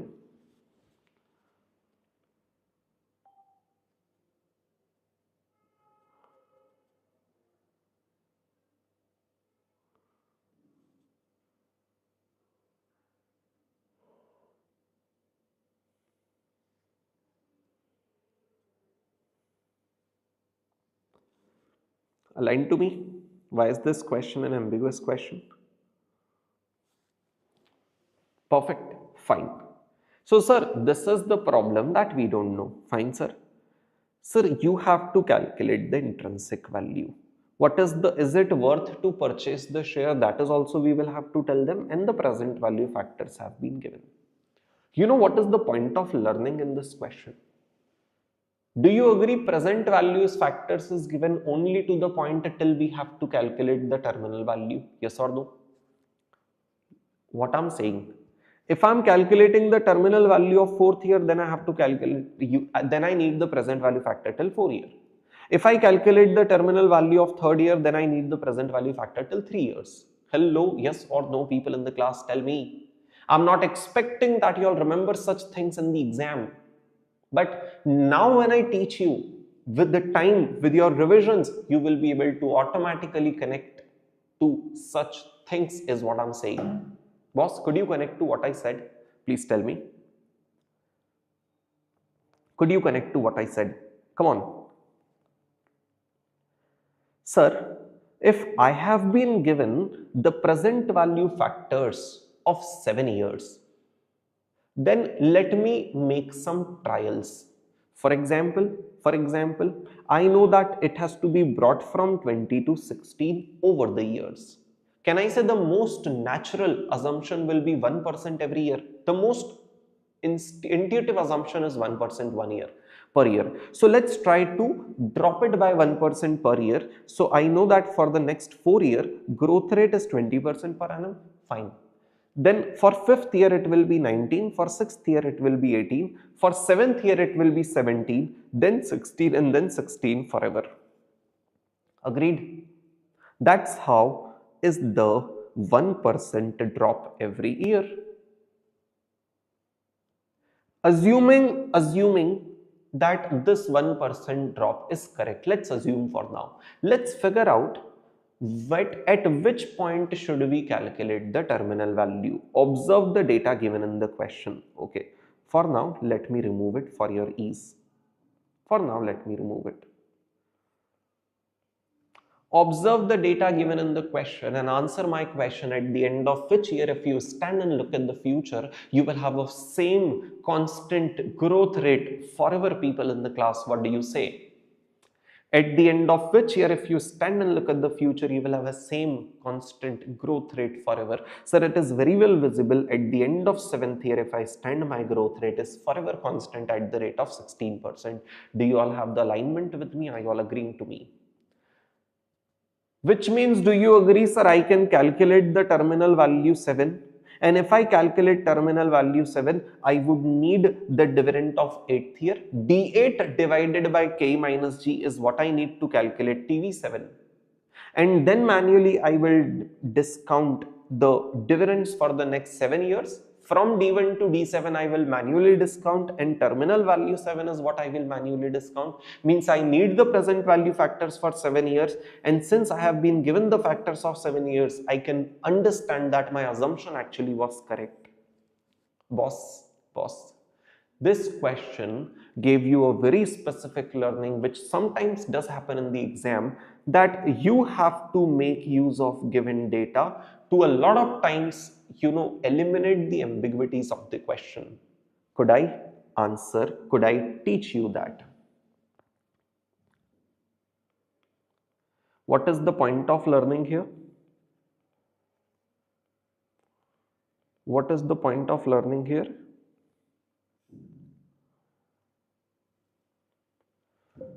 Make use of the PVF data given in the question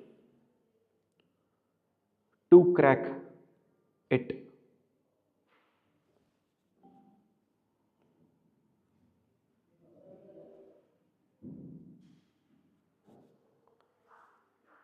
See, I'm not expecting that you all must do it, but there is no harm in learning. I understand that the question is ambiguous. I understand that is institute's mistake. But if we have some way to crack it, why not to learn it is my point. Boss, are we 10 on 10 clear? How should the timeline look like? Why did I assume 1% decline every year, and how is it validating through this particular data?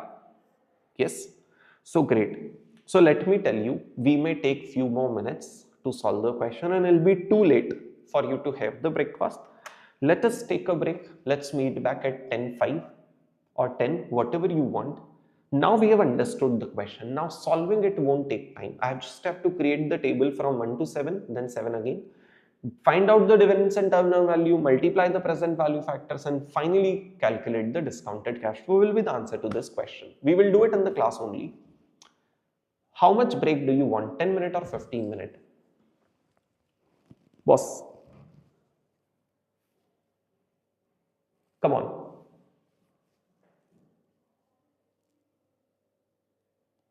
What do you want? 15. Okay. So please be back by 10:05. That is after which we continue this and solve a lot of practical question. Please be back by 10:05.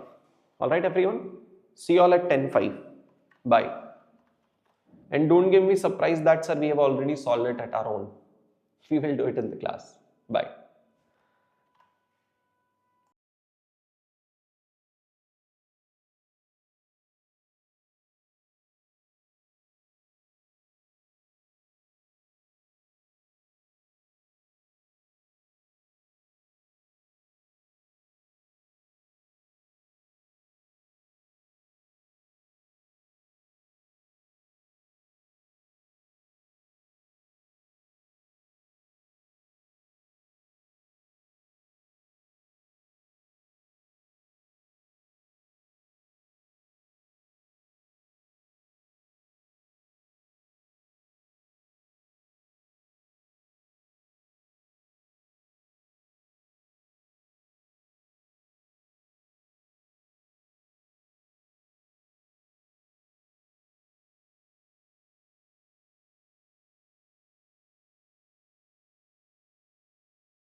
People in the class, are you all there? Please tell me.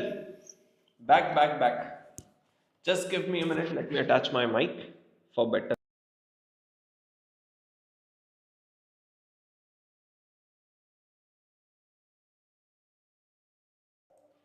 Yes, now there. People, back please. Yes, shall we start? So I think we have to do now timeline presentation we are comfortable with. Now we have to do the actual presentation for the examiner. The main point of learning in this question was this ambiguity and the point of learning that we have written. And then we have also drawn the timeline. Perfect.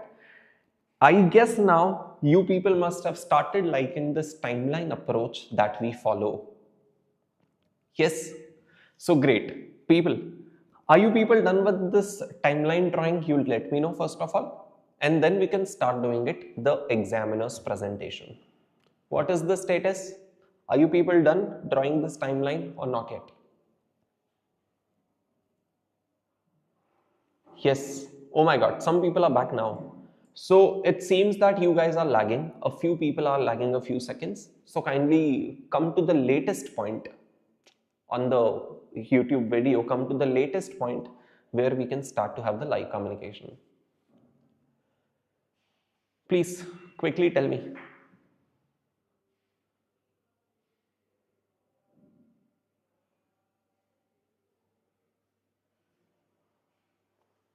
Archana, as I said, for now, you assume it. I will answer your question just after the batch. Okay, okay, I understand. But you'll have to please wait for the day to batch to get over. Yes?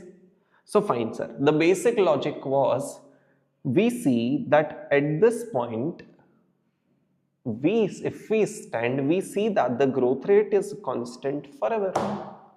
And there is no harm in applying Gordon's model at this point because Gordon says the growth rate has to be constant forever. Yes. So since the growth rate is now constant, we will have to apply terminal value 7. Everyone in the class, was the logic of this particular question or concept clear to you before we start to solve it? So how do we have to solve it? Really simple. Sir, we have to draw a table where first column will be year. Then next column, if you want, you can create a column of growth. Yes, I will tell you why. The next column will be cash flows, next column will be present value factor, then next column will be DCF. So 1, 2, 3, 4, 5, 6, 7. 7 is how the things will look like. Column is growth. First year cash flow will grow at the rate of 20%. So next 4 cash flow will be 20%. So 20, 20, 20 and 20. Then it will be 19, then it will be 18, then it will be 17. For 7th year terminal value, don't write down the growth, but I know it is going to be 16%. Fine, cool. What about the cash flows? Let's make use of calculator. My first year cash flow is 4. Then 4 plus, keep on adding the growth rates. 4 plus 20% will be second year's cash flow 4.8 plus 20% will be 5.76 plus 20% will be 6.912, but I have to write down only 6.91. On my calci it is 6.912 plus 19% is 8.23 on a rounded off basis plus 18% is 9.71 and then plus 17% is 11.36. Guys, are these numbers correct? Someone please confirm. If you people are here, please confirm if these numbers are correct or not. In fact, let me not wait. Yes, they seem to be correct only. They seem to be correct only. So I'm done with I'm done till the dividend of 7th year. Now I know that to calculate terminal value 7, I need the dividend of 8th year, right? The best way to present it is really simple. 11.36 being the dividend of 7th year into 1.16 being the growth rate. into 1.16 being the growth rate to make it the dividend of 8th year. So D7 into 1 plus G divided by what is the cost of equity 0.20, what is the growth rate 0.16 divided by K minus G, give me what terminal value 11.36 into 1.16, sorry 11.36 plus 6, 11.36 plus 16% divided by 0.04, 329.44 is the terminal value. 329.44 is the terminal value. Okay, I'm shifting a bit the present value factor and DCF. Are the present value factors being given in the question? Yes. So please write down the present value factors given in the question. For 7th year, you have to do it twice. You have to write down the twice. Once for the dividend of 7th year and then for the terminal value of 7th year. Then you calculate the DCF where you have to round off the DCF till 2 digits after the decimal point. So what is the way to do it is really simple. Cash flow into present value factor M plus. Round off the DCF. In the notebook you round it off. But in the calculator you say M plus. This into this M plus. This into this M plus. This into this M plus, so on till the end when you do. Write it down. Write down the individual number and memory recollect will be automatically the total. Are you people aligned? I'm trying to guide you every possible thing in this batch. This is a regular batch. You will get to learn every possible minuteness, right from presentation to calculator tricks to everything. Come on, please, please, please. So please do it. Waiting for your responses.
Waiting, everyone.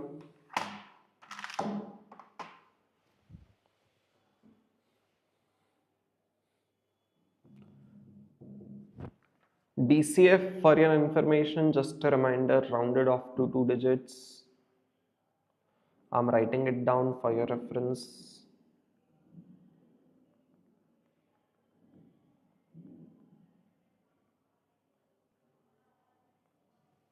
Okay.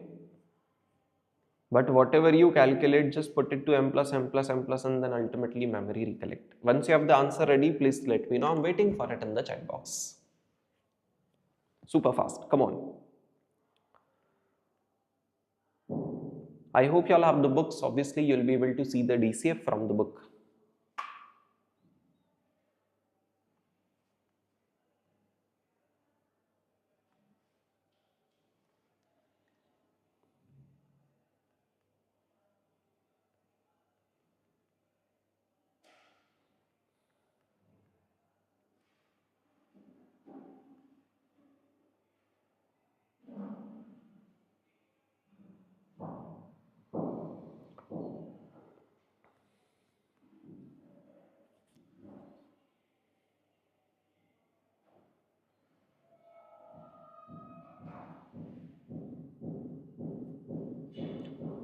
Shruti says it is 114.95. Shruti, when you press memory recollect, there is a possibility that you have something, for example, 114.9489 something, for example. So you round it off to 114.95. So the total, when you place memory recollect, whatever is the number, you round it off two digits after decimal point. So it is 114.95 or 114.96. First student say it's 114.95, then second student say it is 114.96, then third student say it is 114.97. What is going on, people? What is the final answer? I mean, we can make this effort in the class once to crack it, but after a point you all should be aligned that what should the process be. Once we all learn the process correct, all of us should have the same answer. Are you getting? Yes, Priya, Archana, Shruti. All of us have done the same thing. All of us have the same numbers, aligned, sir. All of us have the same present value factors given in the question, aligned, sir. This into this m plus, this into this m plus has to be same for all of us. Then memory recollect also has to be same for all of us, right? So for now, I'm writing 114.96.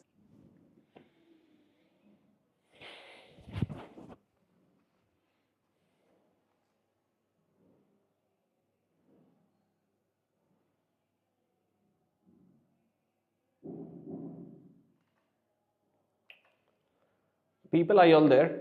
Actually, I got disconnected.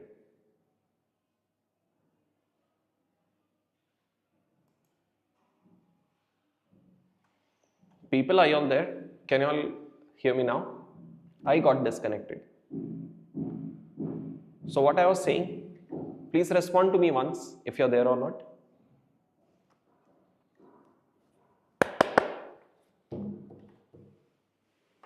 Hello, can you all hear me now? One second, let me ask you. You can hear me now, right? So please come to the latest point, latest live point where we can connect. So what I was saying is that now onwards, since all of us are clear with the process, how exactly is the process, right? Make sure that now onwards we have the same answer. Perfect, great. So with that clarity, with that discussion, question number 19 gets done. For question number 20, right, I would want to give it to you as a challenge, right? And in the next class, you remind to me of it. Then we discuss. Hello. Priya, I was telling you that you all should get the same answer, okay? Because the process is same, the inputs are same, everything is same. Perfect.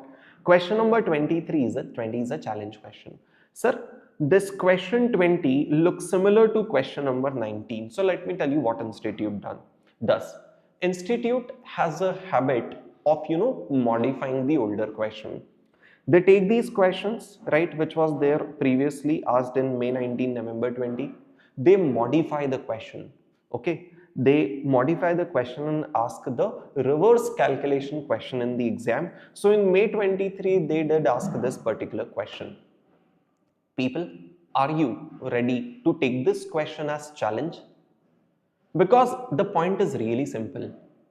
If we are not able to solve the challenge questions or new or different or reverse calculation or tricky question at home, how would we be able to solve it in the exam hall, knowing the fact that at home we don't even have the time pressure? I'm giving you limitless time. You make first trial, second trial, third trial. Just try to make sure that somehow you crack this question number 20. This is one of the ways to make you people more capable of solving even the newer questions. Gradually, as you are able to solve in your entire classes all the challenge questions, or most of the challenge questions, if you try, I'm not asking you to get the answer, but if you try, I'm 100% sure you will evolve. And when we evolve, we get confident, and then we become capable of solving those questions even in the exam. Yes or no, everyone, 20th question, are you ready to take it as a challenge? Boss, please answer it. I will. Priya, I'll take you to that question 19 again for a moment. But for now, 20th question as a challenge, are you ready to take it? Please respond. Recorded people, live people. Now is a request to recorded people. If you are able to solve this question, or if you try this question, which you must, of that trial, of that effort that you have made on the notebook, you have to send a picture of it to me, right? Sharing, that's a sort of a challenge question. This is how I have tried it. If you get the answer, share that. If you don't get the answer, it's okay. But share it with me on WhatsApp your efforts. Right? I have given my WhatsApp number already to you, 70457 48955. Generally, for doubts, we have the Telegram group. But otherwise, if you feel like sharing anything to me, you can do me on WhatsApp as well, Telegram as well. Perfect. Share the screenshot of your efforts with me, right? In the live class tomorrow, people in the class, we will try to figure out if you could solve it, not solve it, what is the learning, if there is a need to solve it in the class, all that we do tomorrow. But listen to one particular thing. First, you complete all the older backlog. When you solve other questions at home, which are homework, etc., you get a sense of it. You get a comfort on the concept. And then you try these challenge questions so that the purpose gets solved. You randomly try it, you are not able to solve it, it will, decrease the confidence, reduce your confidence. Perfect. I remember that there was one older question which I had given to you as challenge. Can you help me recollect which was that question, challenge? There was one question I had given to you as challenge. Question number 19 was the challenge question. What is the status of question number 19? Could you people try? Could you people manage time to try question number 19? Sorry, 9th. Come on, quick. Yes, no. This one I was not expecting you'll be able to do it, but what I've given today, I'm expecting you'll be able to do it if you try. And even if you don't get it, it's not my point. My point is you make an effort. Everyone in the class, be strictly clear. I mean, be very clear. You want more time? You want me to discuss it now? You tried it, you didn't try it, what is the status? If you missed it to try it, I'm ready to give you one more day. You try it in the next class, we discuss it. Come on, super fast. Hello. Quick, quick, quick. No waste of time.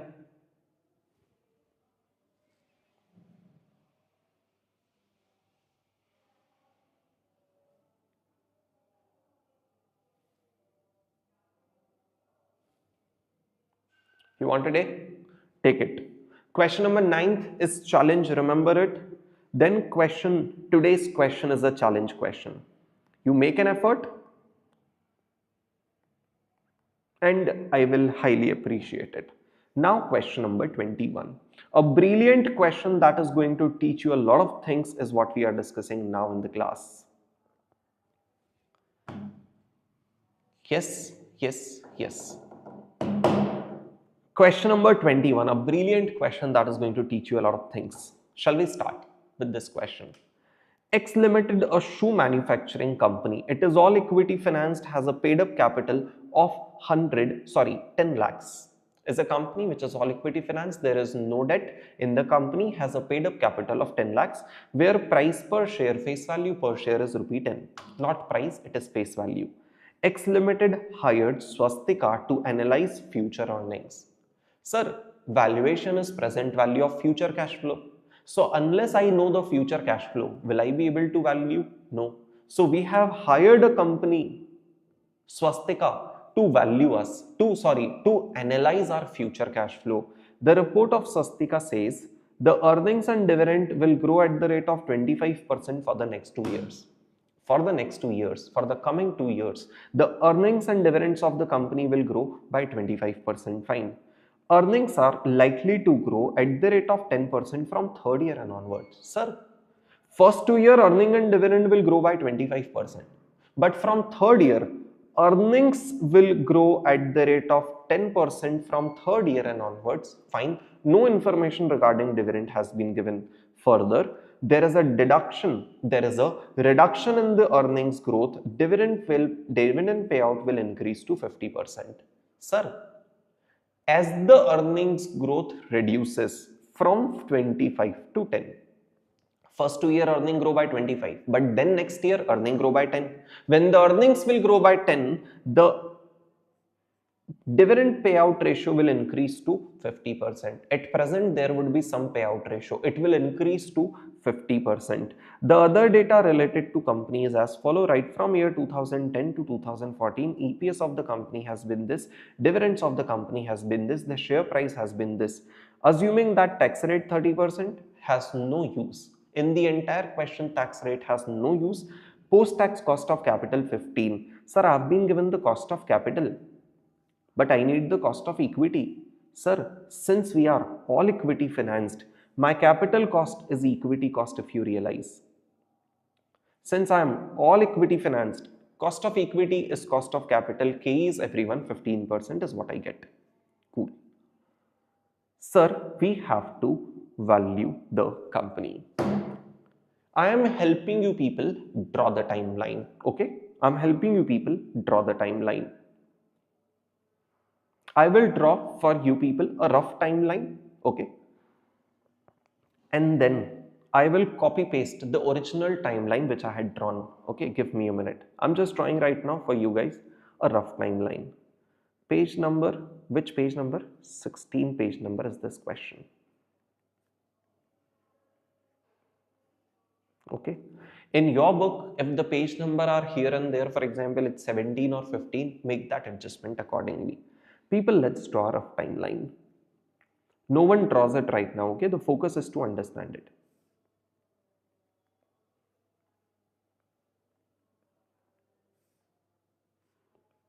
Sir, if I talk about EPS, first 2 year, year 1, year 2, EPS grows at a constant rate. At what percent? Sir, 25%. Agreed. 25%. Year 1 and 2. Year 1, year 2. Then from year 3 and onwards, which means till infinity, the growth in EPS will be 10%.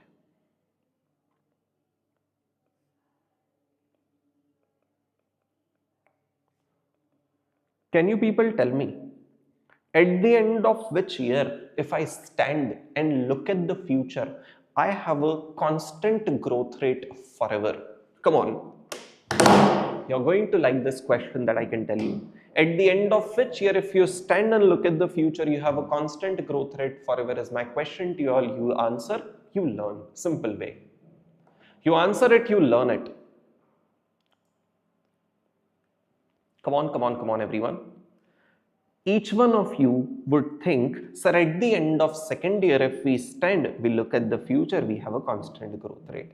My next question to you all. Which means, can I calculate terminal value 2? Which means, can I calculate terminal value 2? Yes or no? Come on. Is my main question actually. Which means, can I calculate terminal value 2?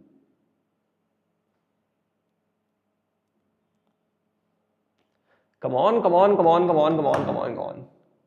Sir, yes, that is what alternative 1 has taught to us. But the point, Archana, I would appreciate, and everyone else, you should know, what matters to me is not the growth of EPS, but what matters to me is the growth of DPS. Please always remember, the growth in dividend is what will matter to me, not the growth in earnings, which is why if you are taking your decisions,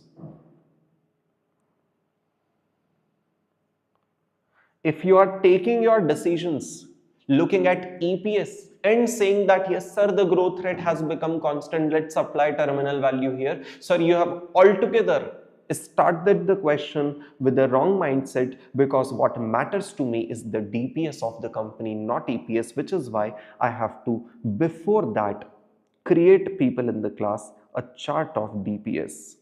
Okay, so I think I was initially thinking to create a copy paste the chart from my previous batch, but I think let's create it ourselves. So let's do it together. People in the class, you draw it till this point and then we do it together. Come on. You draw it till this point, then we do it together, we learn in a better way.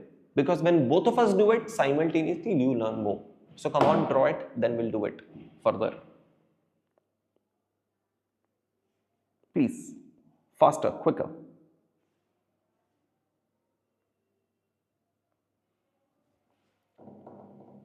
So that you get that trust that sir knows how to create a timeline.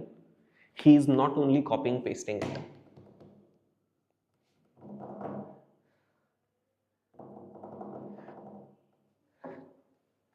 Come on, when you've drawn it, let me know.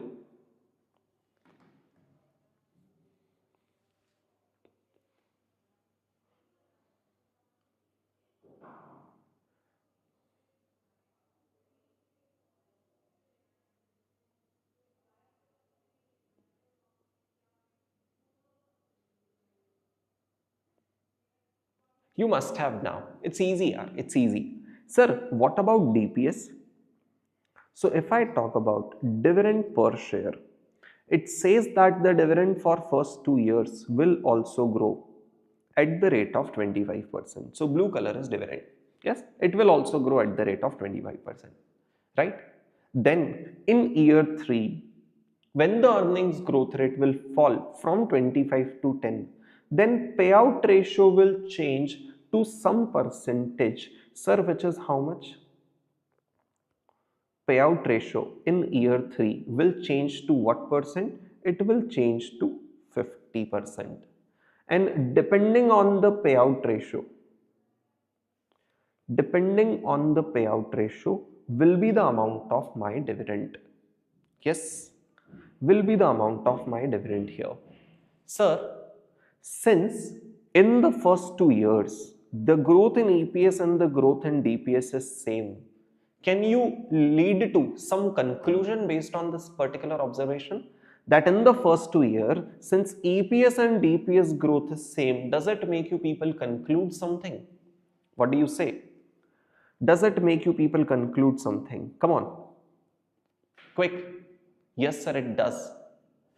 It helps us conclude that since the growth from year 0 to year 2 is same as 25% per annum, it means that the payout ratio of 0 year and 1 year and second year is constant, as same, is not changing. Sir, how much is the payout? Please observe the dividend, if you see, is 9.6, right? And the EPS if you see is 9.6 of the year 2014, right? Which is 0 year for me, and the DPS for the same point is 3.84. Although I don't need the payout ratio, but if we calculate how much will the payout ratio be, 3.84 divided by 9.6 give me 40% payout, although I don't need it. But now I realize the payout ratio for the next 2 years will continue to remain 40 because EPS and DPS growth is same. And after that year, sir, when the EPS growth turn out to be 10%, the payout ratio will become 50%. Yes? So fine. Sir, let me first of all calculate the EPS for the next 2 years and the DPS for the next 2 years. 9.6 plus 25% is 12. Fine. Plus 25% is 15, right? And plus 10% is 16.5. These are the EPS for the next 3 years. Sir, what is the DPS for the next 2 years? Sir, same 25% growth. 3.84 plus 25% is 4.8. Fine. Plus 25% is 6. Cool. My next question to you. Can I apply the same growth rate of 10% even to the dividend? Yes or no? Can I apply the same growth rate of 10% even to the dividend? What do you think?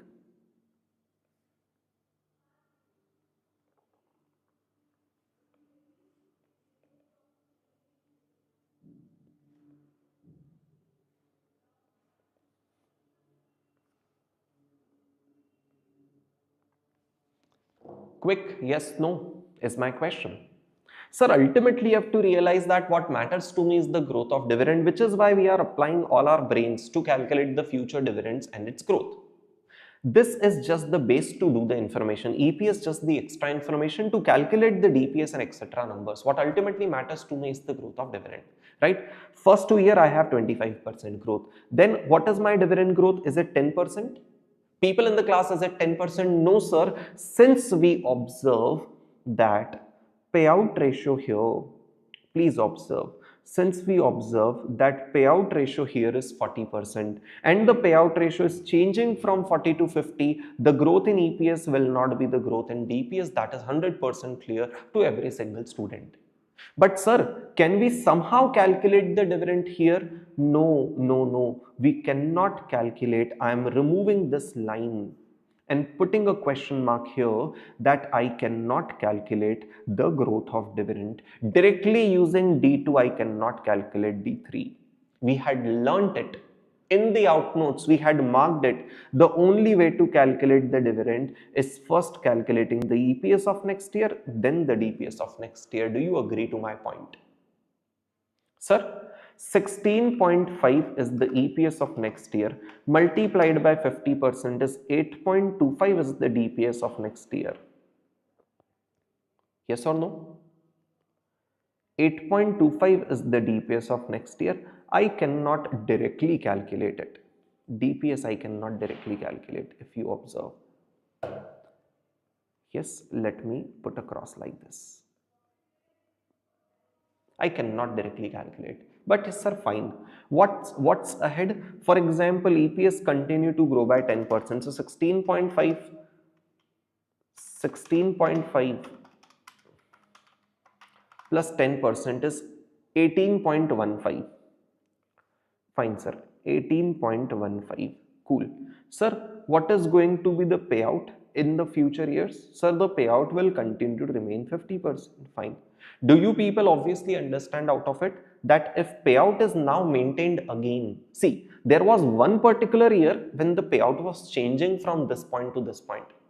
Before that payout was constant, after that payout is constant. Now the payout continue to remain 50%. So if the payout between 2 points of the payout of 2 points is same, then the growth of EPS and DPS of between those 2 points is also same, which means now can I say that now onwards my EPS will grow at the rate of 10% forever and my DPS will also grow at the rate of 10% forever. Now till infinity, people, are you all able to connect to me? Come on, come on, come on. The clarity of timeline is the most important thing that we focus on, which is going to give you the clarity. Pause. If you like this approach where we are trying to gain the clarity, you are in the right direction. We are aligned with each other. This is how even I like to teach. Yes, boss? So this is now clear. Sir, initially I asked you a question, can I calculate the terminal value here? You said no, because we cannot look at EPS, we have to look at DPS. So now I'm aligned to you, we have looked at DPS. First of all, do you realize it is a variable growth model? Yes, sir. First year 25% growth, second year 25% growth, then third year I don't know what percentage growth, then fourth year onwards it is forever 10%, which means growth is variable. So variable growth model, agreed. Next question. At the end of which year, if I stand and look at the future, I will have a constant growth rate forever. Identify whether it is year end 1, 2, 3, 4. Where do you stand and look at the future? You have a constant growth rate forever. Sir, if I stand at the end of second year, then I don't have a constant growth rate forever. Second to third is something and then third to fourth is forever constant. Which means, do you people agree? Do you people agree that I should stand at the end of year 3 actually to observe that the growth rate is actually constant forever? Hello?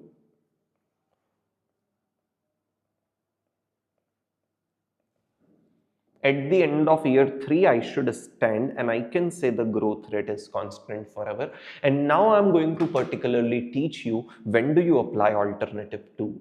Sir, You stand at 0 point here. Yes, sir. Is it with a smiling face? Show me a face. Sir, you stand at a 0 point. I see that in the future years, earnings growth has been given to us. And we also observe that the payout ratio is changing in the future years. So now I make my final statement. Please listen to it.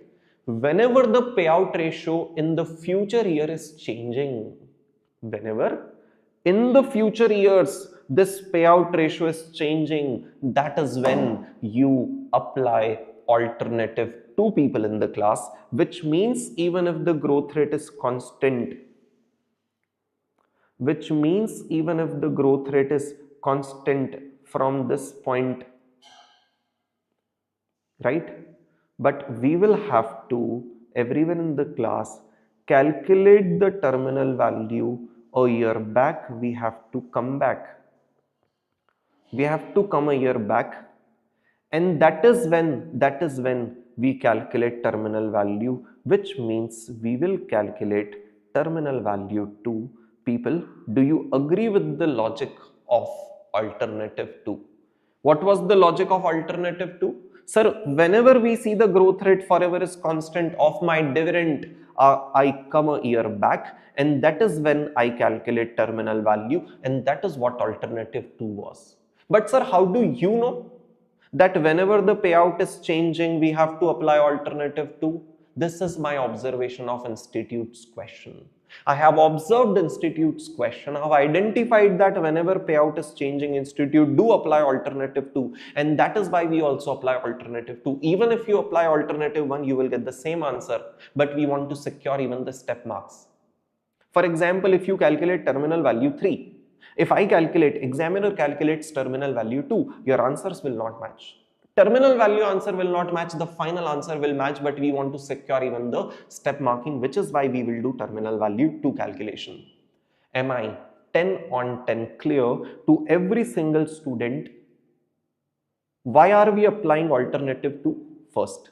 Second, as per alternative 2, we have to calculate terminal value 2. Please, how much out of 10 every single student is clear? If you're literally clear on this, then this video again deserves a like. Come on. Boss. In fact, I would request all the recorded people, because live people, you're sitting live, you won't be able to comment, I think. I don't know how does it work. But recorded people, if you are satisfied, you will have to comment down what your actual feedbacks are. Are you liking this approach? Is everything set? Is everything fine? Perfect. Sir, if you are clear, let me tell you. For TV2, what do you need? Sir, we need the dividend of 3 divided by k minus g. For TV2, I need the dividend of third year divided by k minus g. Then it will give you TV2. Yes. Then along with that, I need the dividend of first year. I need the dividend of that second year. Is that simple? The solution has become now? Yes. The thought process takes time, because we want to have the clarity. The solution won't take time, right? Sir, what is the solution? The solution is really simple. I will say year. Then one more point of learning this question. So this question has multiple learning. I am teaching you right now. At the end, I will conclude everything. The first learning of this question was alternative 2. So first learning of this question was, so all the learnings I will conclude towards the end. Right now, let me share individual learnings. Sir, do you people agree? I cannot directly apply growth in the dividend, because in this particular year, the growth of dividend is unknown. Since you cannot apply the growth in dividend, you will have to compulsory go by way of EPS that you know. That's sir, we have to first know the EPS of every year. And then in a particular year, I will have to multiply the payout ratio to find out dividends. Sir, that is 100% clear to us. Correct? Correct? Let me mark it for you. What I'm talking about is this particular scenario. Wait. What I'm talking about is this particular scenario. This one.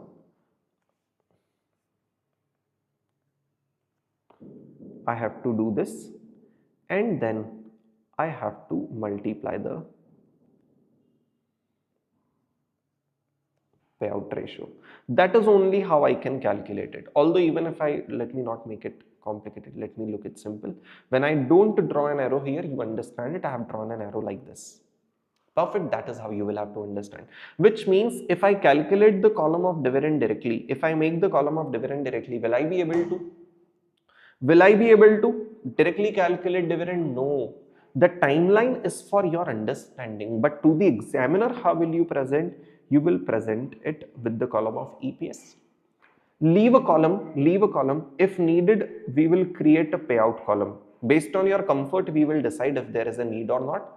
EPS into payout is dividend, or maybe then you can create a D and terminal value column, then present value factor, then DCF. Sir, I have year of 2015 as my first year, then year of 2016, then again year of 2016. Sir, why? Because 15 dividend, 16 dividend and 16 terminal value is what I want. Perfect. Sir, how much is my EPS?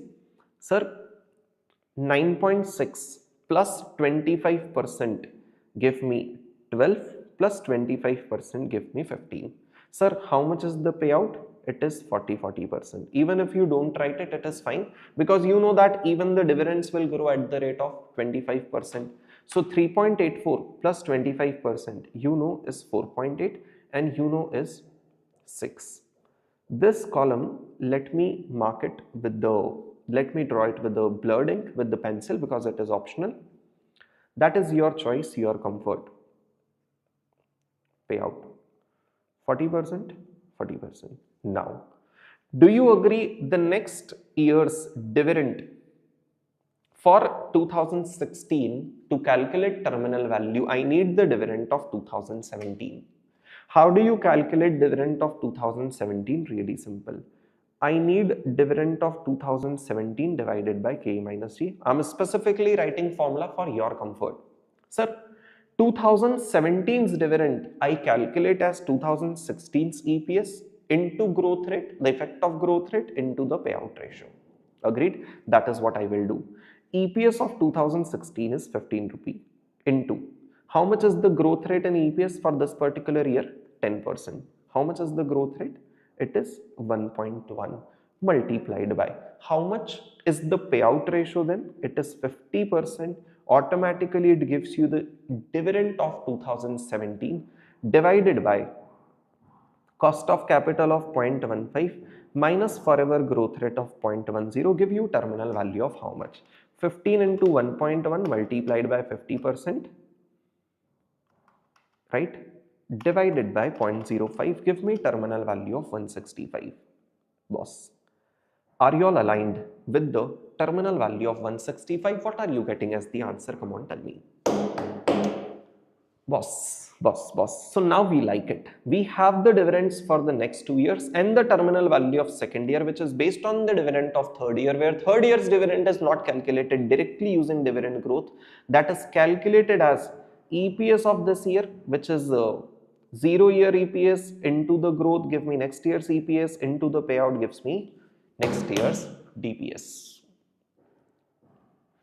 If you are aligned with the answers, multiply 3-digit present value factor to it at the rate of 15%. Take it till 3 digits, multiply it with the DCF, do m plus, give me the final answer. The final answer has to be rounded off. Individual answer you may not round off, final answer you need to round off and tell me. So for example, 1.15 divide equal to is 0.870. 0.870 is equal to 0.756 is equal to 0.756. Agreed, sir? Okay, let me put it, shift it to the left because we are lack of space. Fine.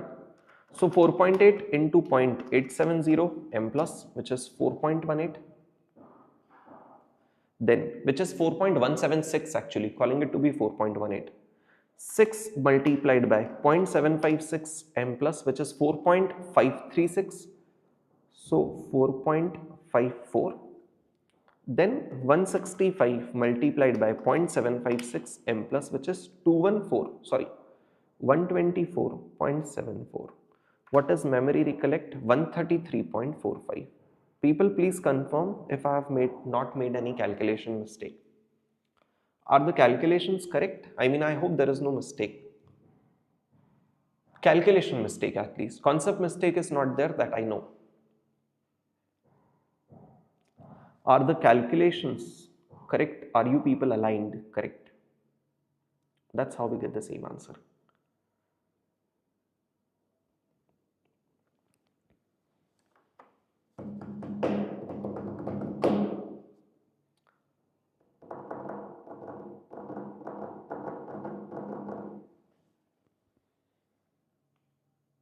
How much out of 10 are you people clear?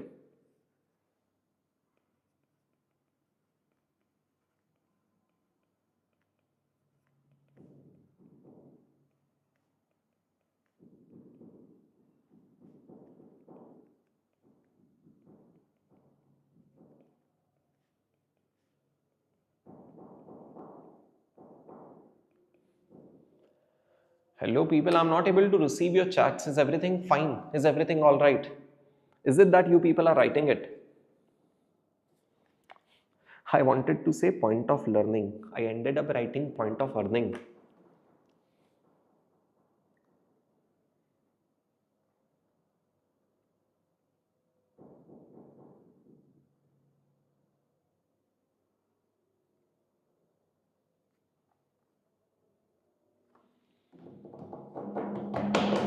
Ten on 10. Perfect. So let me summarize to you what all has this question taught to you. First thing it has taught to you is that it's really interesting. First thing it has taught to you, we like this summary so that it gives you the clarity further. First thing it has taught to you is that you, while deciding whether, like while deciding where you have to calculate the terminal value and everything, you never look at EPS. Yes. Where is the thing? One second. Oh, this is the previous thing that we had drawn. This is my previous batch chart. This is this batch chart.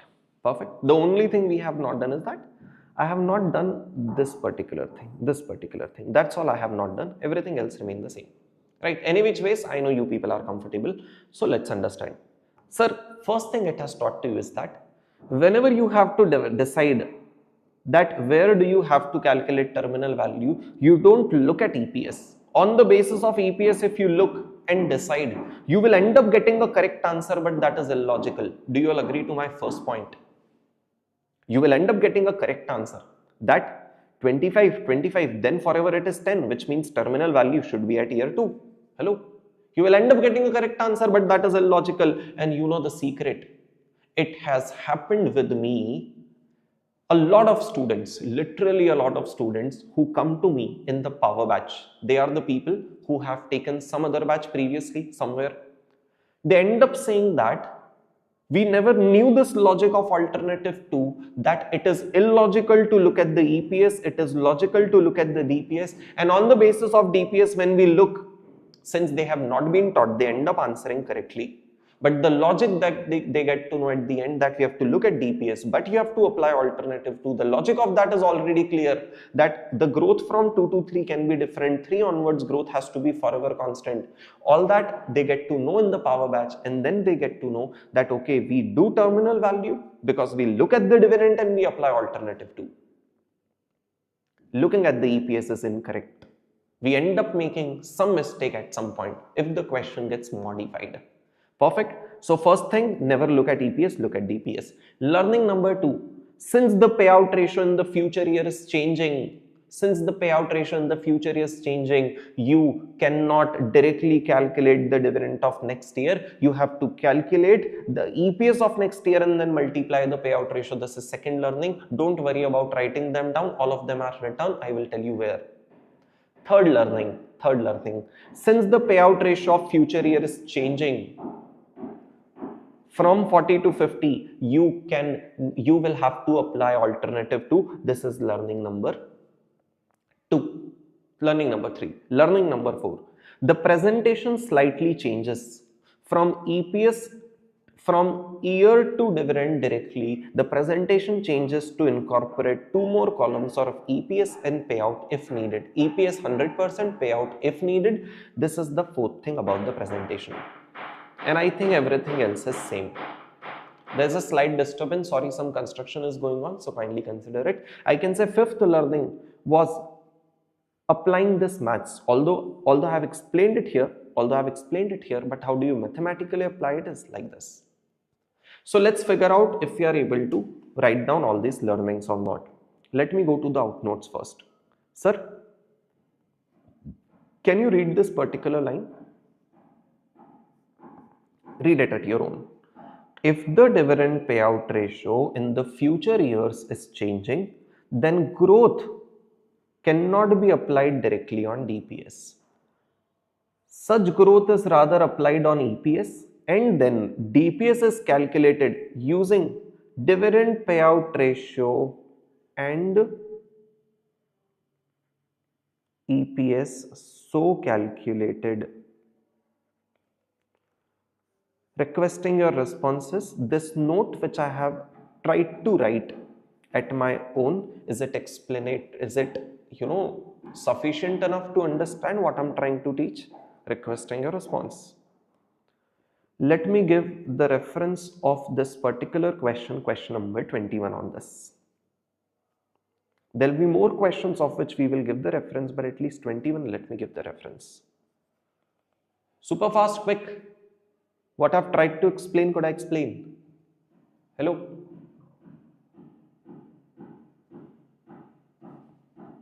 Yes?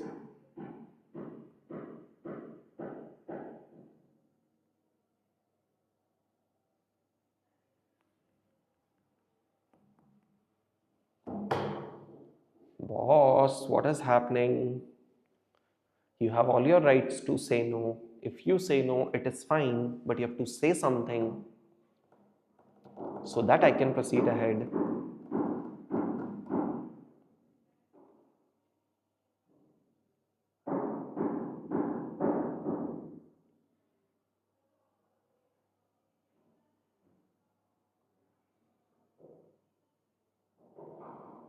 Got it.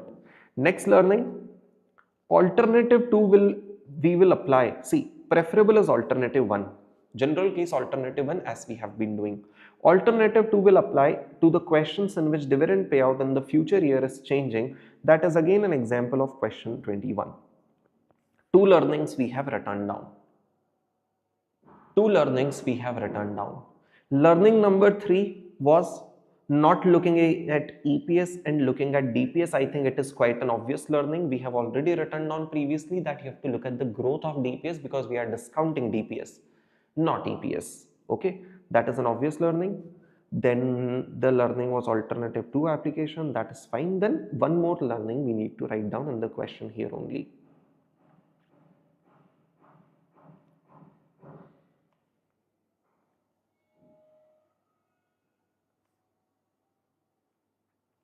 Or I think I should make you people write it down here, because all this relates to the situation when the payout ratio is changing. If the payout ratio is changing,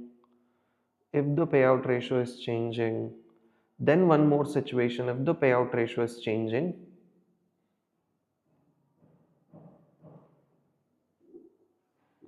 let me write it down in continuation to this.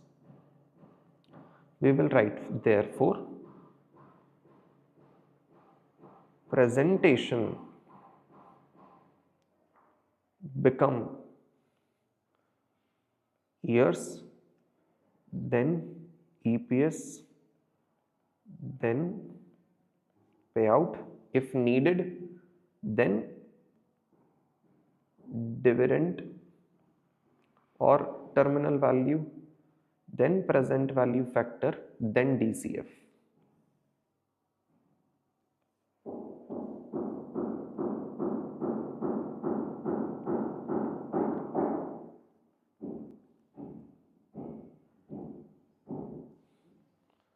Isn't it on the very next page? Where you have learnt alternative 2. On the very next page is this note. Hello? Oh, Priyanka, you have not received the notes yet. Got it. On the very next page, where you do alternative to, immediately after this page. So, Priyanka, don't worry about this. After every few days, I will upload the out notes, updated copy to your drive. So once you receive the book, take out a few hours, right? Write down everything from the scratch in your out notes, looking at this particular PDF which I upload on the drive. Hello, Archana, are you understanding? Getting it, please? So this is the reason you may be finding the lecture slow, because when you don't have the book, you don't have to write it. Initially, some of you found the lecture to be really slow because you don't have to see it, you don't have to write it. Most probably, this is my just guessing it. So I think everything related to that question we have updated here. Cool, we are all sorted. So are you people understanding the approach? The approach is not just to teach you in a perfect manner right now, but also to make sure that everything you have learned is somehow captured also. Because once the classes are over, you won't have my learnings in your brain. Majorly you will have what is written in the book. This become your Bible. So which is why we are trying our best to make this book really the best, really the most comprehensive, really something which has everything relevant which I've spoken in the class. This is the approach. With that, we try to create the outnotes and we try to use them in the class. Question number 21 gets 10 on 10. People, see, 21 question has B part of the question. Let's really quickly do it. Sir, once you have the price, look at this, what's happening. Sir, they are saying you have to also calculate the P ratio. So once you calculate the price, which is this, P ratio is price divided by, like MPS divided by EPS will give you the P ratio. Let's quickly do it so that we don't have to wait. Super quick. Question 21, this was part number A, gets done. Part number B is P ratio. So in part number A, also write down expected market price. Sir, why are you writing down this conclusion? Because nowhere in this table I have told institute, nowhere in this entire table I have told institute that this is my expected market price, which is why I have to separately write down the conclusion. Expected market price which they asked is rupee 133.45. Then B part of this question, P ratio. What is the formula of P ratio? Sir, it's really simple. MPS divided by EPS. Sir, what is MPS? 133.45 divided by, what is EPS of the company given at 0. The price of today, the EPS of today. Please remember the most basic thing, 9.6. So 133.45 divided by 9.6 give me 13.90 times. What is the unit of P ratio? 13.90 times. Similarly, B part of one of the previous question is also missing. Let me take you there. So please complete this one first. So easy. 13.96. Please update the unit as well. Times 13.96 times.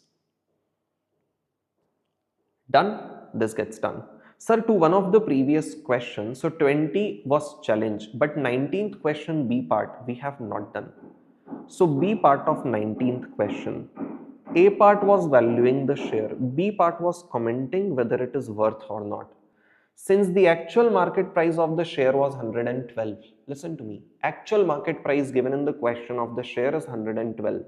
The price according to us is 114. So we say since market price per share, which is 112, is less than the intrinsic value of 114.96 that we have calculated, therefore it is undervalued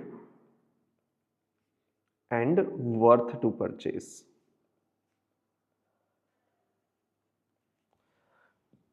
Therefore, it is undervalued and worth to purchase. So kindly consider writing that.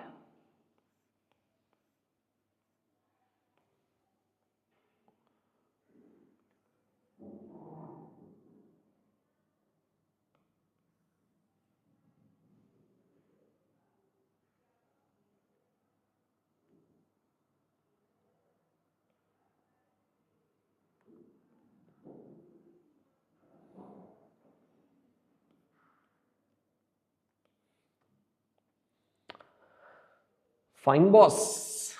Yes, yes, yes, great. So 19th entirely gets done. 19th entirely gets done. 20th is challenge. Let me write it down.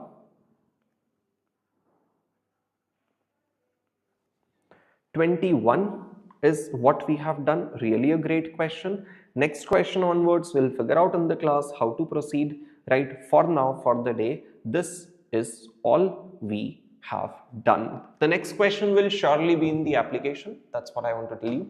Right. So I hope you people really liked the lecture. You people are enjoying how this chapter is. All set? Can we please call it a day? Any other doubt if you want to ask? If you want for your revision, I will share these annotated out notes for now on WhatsApp. I'll share these out notes to you for your revision on annotated out notes on WhatsApp. Done, everyone? So yes, let's call it a day. Bye bye everyone. See you all. Take care. Thank you so much for watching up this lecture, for being here live, sharing to you on WhatsApp. Okay. Bye guys. Take care. Thank you so much. I'll see you. Bye people. Yes, Priya, I will do it. Shruti, thank you so much. Archana, thank you so much. Harshita, thank you so much. Thank you guys. Take care. Everyone else, thank you. Bye.